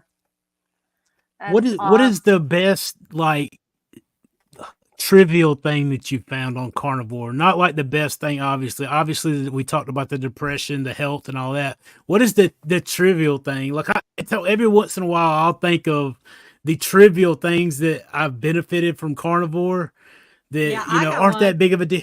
What is it? What you got? I got one.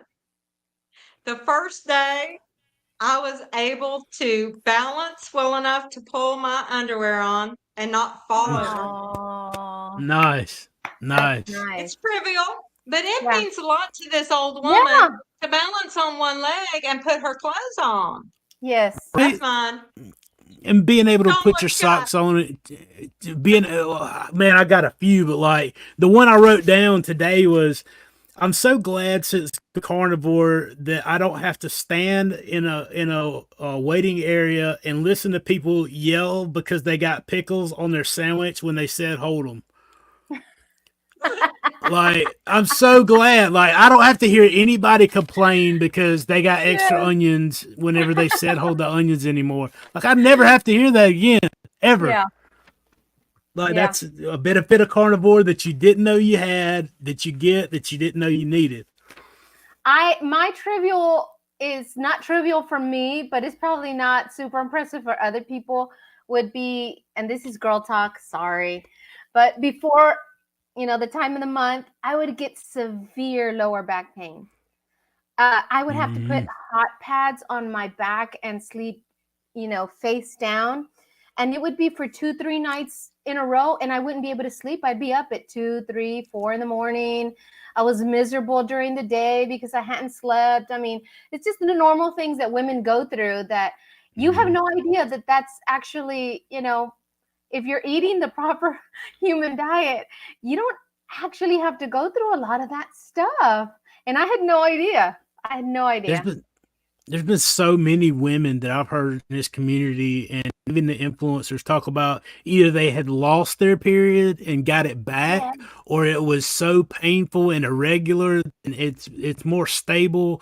And I mean, like it's not there again. That's one thing you ladies you don't get to pick and choose. Yeah. How, Keep the what it's fat, coming one way or the other, so you keep got the to find a fat, way to. ladies. eat all the fat. I think that's the biggest surprise is it's the fountain of youth.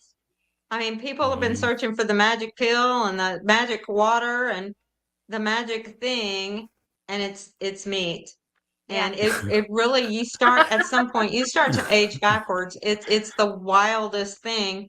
My hair obviously completely white, completely gray, and I somehow I'm flexible now. So I was hanging upside down the other day. I will not tell you why, but I was hanging upside down, and the mirror was in front of me, and I caught this sight of golden brown on my head, and I'm like, what is that? And I started parting my hair.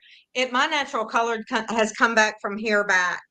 Oh And my it was God. always a golden brown. And I'm like, crud, I like my white hair. I like my Wow. I've heard a I've heard couple of people people, talk about that. yeah, that their natural hair color comes back and they just begin to age backwards. It's the funniest thing. And of course, the longer you're on it, and I'm looking forward to when I can say, I'm a 4-year carnivore, I'm a 7-year carnivore, I'm a 10-year carnivore. I'm so excited about that I because know. your healing never stops. It keeps Right. progressing.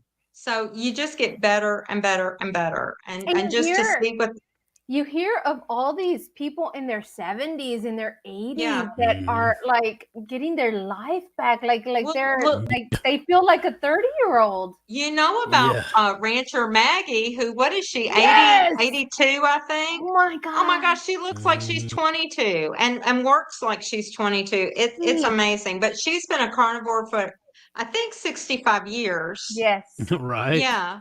I mean, can you imagine? No. She's a boss. She is, man. She's She a can. Frankie boss. Carnivore color. That's hysterical. I love that. Did y'all read that? The back of my 64-year-old neck feels like a baby's butt. Nice. That's a good Nice. Yeah. I love it. It's so many good things, man. When you start focusing on those positives and start focusing on all that good stuff and get your head right, man, it is amazing. Speaking Yeah. about the AIDS, in the group, most, you guys are in the group. There's some people that are doing some amazing stuff, even with the challenges and stuff like that, which I don't go real deep into, but like I'm seeing lives change. I'm seeing people grab a hold of something that is so simple, like, and it drastically changes things. Doing things that they never thought possible. And even a year ago, like like I said, if you thought I didn't even like steak. The only meat I had was between two pieces of bread and a piece of tomato on it, maybe some mustard and some ketchup, some onions or something with some fries on the side. Like that's the meat that I eat. So whenever I thought about eating steak, I'm like, yeah, that's all fine and well, but man, and now that's all I think about. Is like whenever it's time to eat, let me get it and let me go. Isn't it just For so Jay, easy too? Just stocking up your fridge with meat or your freezer with meat, and it's just you prepare it and eat it so fast, and you're like, okay, done. On to do something productive. It used to take so long. So what am I going to eat it 5 with? minutes in the grocery store too. I mean, groceries are easy. 5 minutes in, 5 minutes out. Yeah. Yeah, there's people that come over because we have the social occasions here, so I can control it. And so when they come over and they open the fridge, there's nothing in there. They open the pantry, there's nothing in there. And then they open the freezer and they're like, oh my gosh, you can't get anything else in here. And I even somebody gave me, I'm so blessed. Somebody gifted me a huge stand-up freezer for my garage. So yeah, that's that's cool too. awesome. That's why I say I hit every meat sale, and I only buy when it's on sale or it's discounted. But I at least have freezers to put it in. But the rest of the house is well, you were here. You were here, Martha. You know, Yep. She there's is the coffee real for deal. those strange people that Holyfield. want it, but. Oh man. Oh, absolutely. Happy Carnivore says, I look so much prettier because I'm healthier. My hair shines. I glow. I starved myself before Carnivore. Carnivore has saved me from a typical anorexia. Yeah. Susan, you were there. I was there. I was there. The longest I went without food was 40 days. Binged for 5, went another 35 without, Oh binged my for 7, gosh. went another 30 without. And then I started the purging. I know Mm. Oh. I'm not kidding. I have a list. I went on 18 different diets, and binging and purging were probably some of my most popular because of course you got immediate results. Mm-hmm. Hmm. But the Yeah. what that does to your mind, I can't even tell you how it shreds your mind apart. Mm. I mean, you are so filled with self-loathing and shame. Hmm. It does a whole number on your mind that that's what I love about carnivore too. It heals and restores. You will not go through all that shame and remorse and that just that destruction of your mind How when much you're on freeing is that carnivore. for you? How much more It freeing is that for you? Like do you remember? Do you remember the day where you told yourself or you forgave yourself and said it's okay to live again? Like it's okay. Like I don't have to stay here. The day you really let that sink in. I remember the day for me. Like that. I It, really like do. that. I It do sank because in. yeah, I knew I had that when God said I have a plan for you, and I said okay, and that Hmm. light came in, and I knew at the time maybe I didn't feel life was worth living, but he certainly felt like my life was worth living for him. And day by day, that grew stronger and stronger. And then probably I want to say 3 to 4 months of carnivore, I was so healed. I was going down the road, and I will never forget this, and that this applies to that point. I was going down the road and I felt strange. And I remember I was just driving, and I even said out loud, I feel so strange. What is wrong with me? There's something wrong. Something's going on. I realized I was happy. I had not had that emotion. I was not even happy as a Wow. Ooh. child. Nobody would ever accuse me of being happy. I didn't know what it Right. felt like. Wow. I thought there was something wrong. I immediately said something's wrong. And I realized this is what that feels like. I had no idea. Wow. So yeah, that goes exactly to that point. I'll never forget. I was driving down the freeway, and I realized this is what people experience as happiness. I had never had it. And so and from that, everything else just opened up. And that's been every day on carnivore, just everything expands and opens up. Your life becomes, your food is limited. There's no denying that. You're eating meat, but your life opens up. There's no more limits on your life. There's no more limits on what your Hmm. potential is. There's no more limits on what Yeah. your dreams are. You can go as big as God wants you to go because he's a big God and he will help you get there. So Hmm. the limits come off your life, which is amazing. And that's another true miracle. There's just been so many miracles with carnivore. There's so many surprises with carnivore. And what I think is so amazing too, it's so individual for each Hmm. person doing carnivore that it's their own journey and they will each Hmm. have success, but maybe in different ways, and they will notice different Hmm. things. And no two carnivore journeys are the same. I know mine has been Hmm. completely different from almost everybody's. And so, but it's still victory, and it's still what works for you, and it's still a miracle. And you get your life Yes. back. That's one thing we can say about all carnivores who do this and stay on it. They get their life back. Hmm. And Mm-hmm. that's worth it to me. I mean, that's worth it to me. Yeah. Oh, I 100%. Something that amazes me, the longer that I hear people's stories that are doing carnivore, ketovore, is that we're still discovering all the benefits of carnivore. That we Yeah. Hmm. haven't we haven't reached the end yet of all the benefits of it, because I Yeah. feel like every month I'm hearing something new. I mean, like, what doesn't it do? Like, it's like, okay, if you break your arm, maybe it might not, but you might recover more quickly, and you're just like, what in the world? Like it, like it's the body. We go back again. If we treat it Hmm. right, if we give it the right nutrients, it will heal itself in so many Yeah. different areas. So that's Hmm. incredible. All right, you guys get your last questions in. Let's go maybe another 10 minutes or so because it's way past Susan's bedtime, y'all. Okay. She gets up at I'm 3 in going the to be up in morning. a couple hours. I'm going to be up in a couple hours. Yeah. Right. I got up Exactly. and started my day at 2:30 this morning. I've been up since Wow. 2:30. Wow. Nice. That's not far from when I went to bed. Wow. That's Oh man, amazing. it's good though. Oh, it has Incredible. been fun. I knew it would be great. It's cool to talk with you like face to face, Susan, and you too, Martha. And like, Thank I you. mean, it's Likewise. weird. Just being able to share the journey, share the faith, our faith stories and everything else. It's been amazing.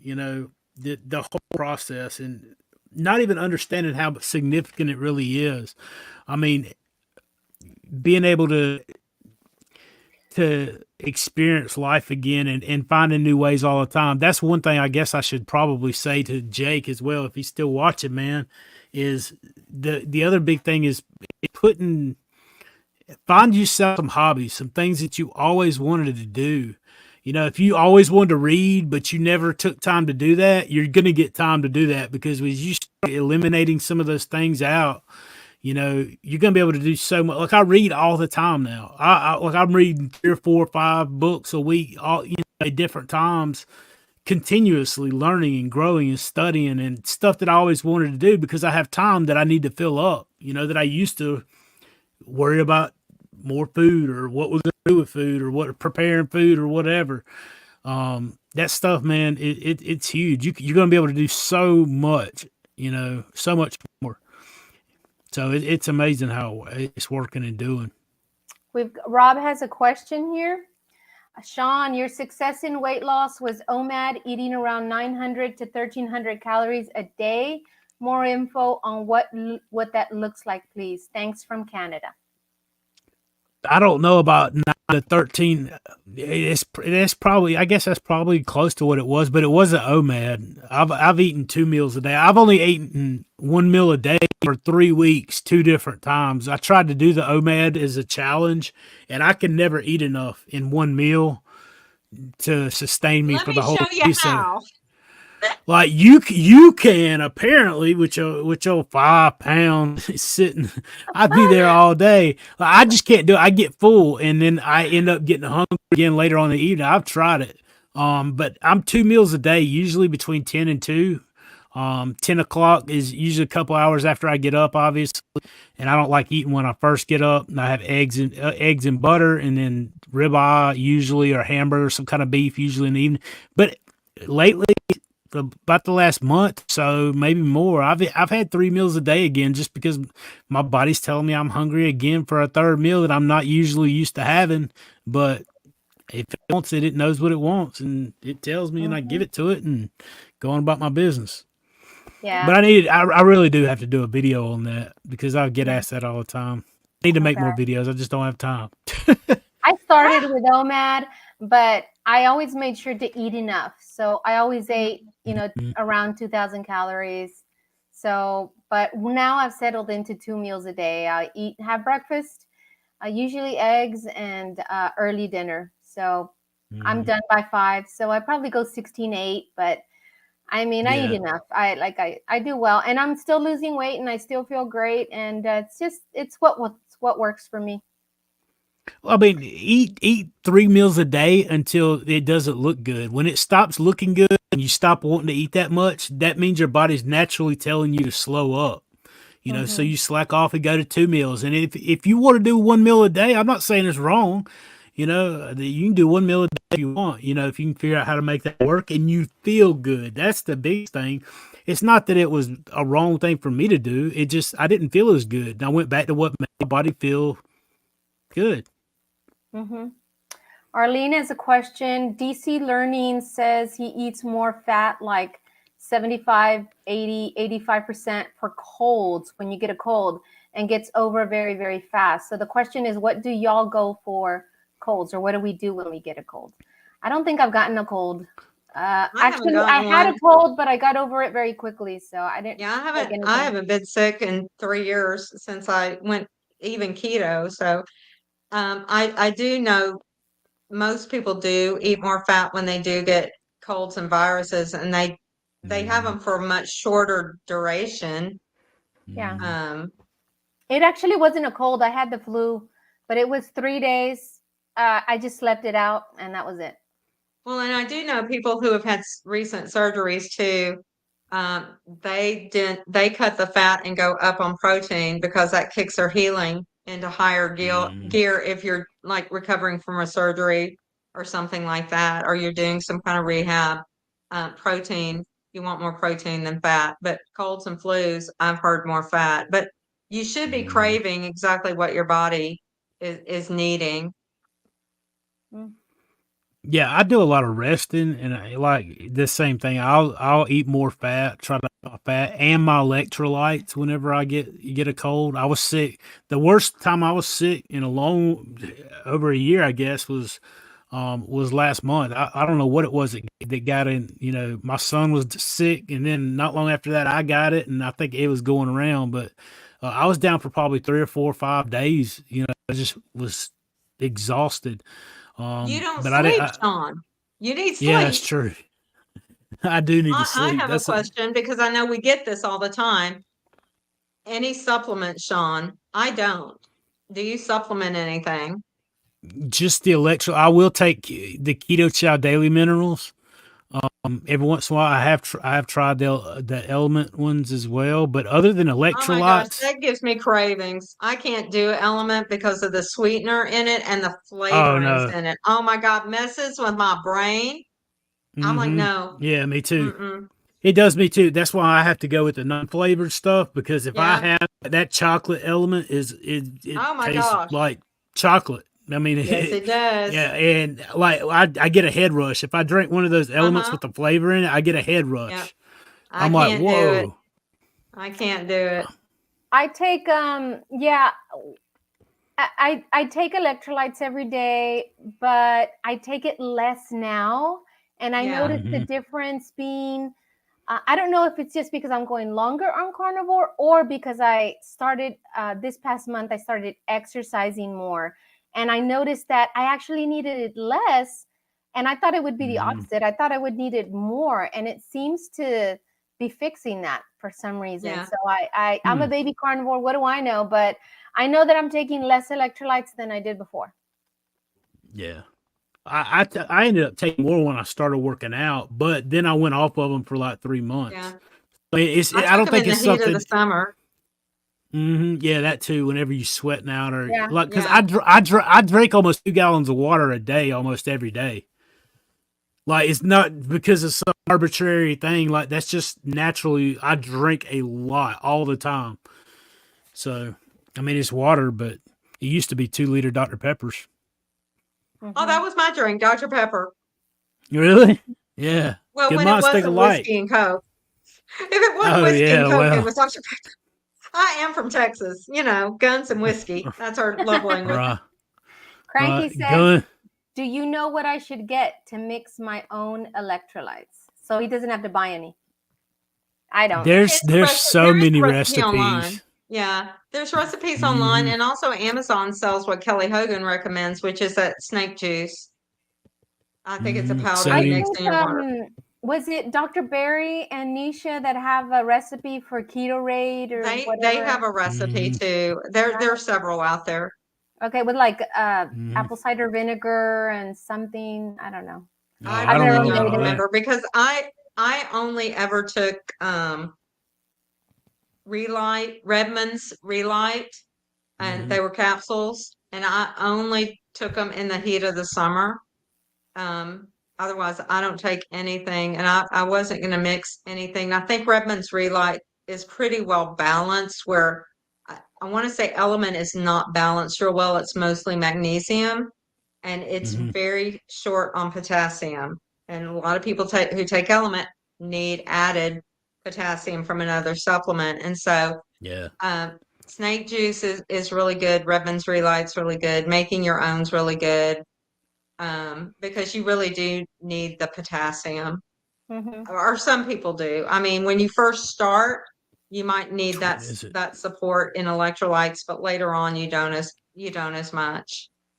All right, you guys, I think that is it. Thank you guys Yeah. so much. Wow. The time It just was flew by. I know it's already 2.5 hours. That was a lot. Time flies when you're Oh having my fun. I'm glad gosh. I got to speak with you guys. Yeah. I was looking forward to it. I knew we'd have a great time with stuff we have in common and sharing. I want Yeah. to thank everybody that jumped in and spoke to us too from the on my channel. I love you guys. You guys hit that like and subscribe button. Yes. Show Martha some love at Living La Vida Yes. Carney.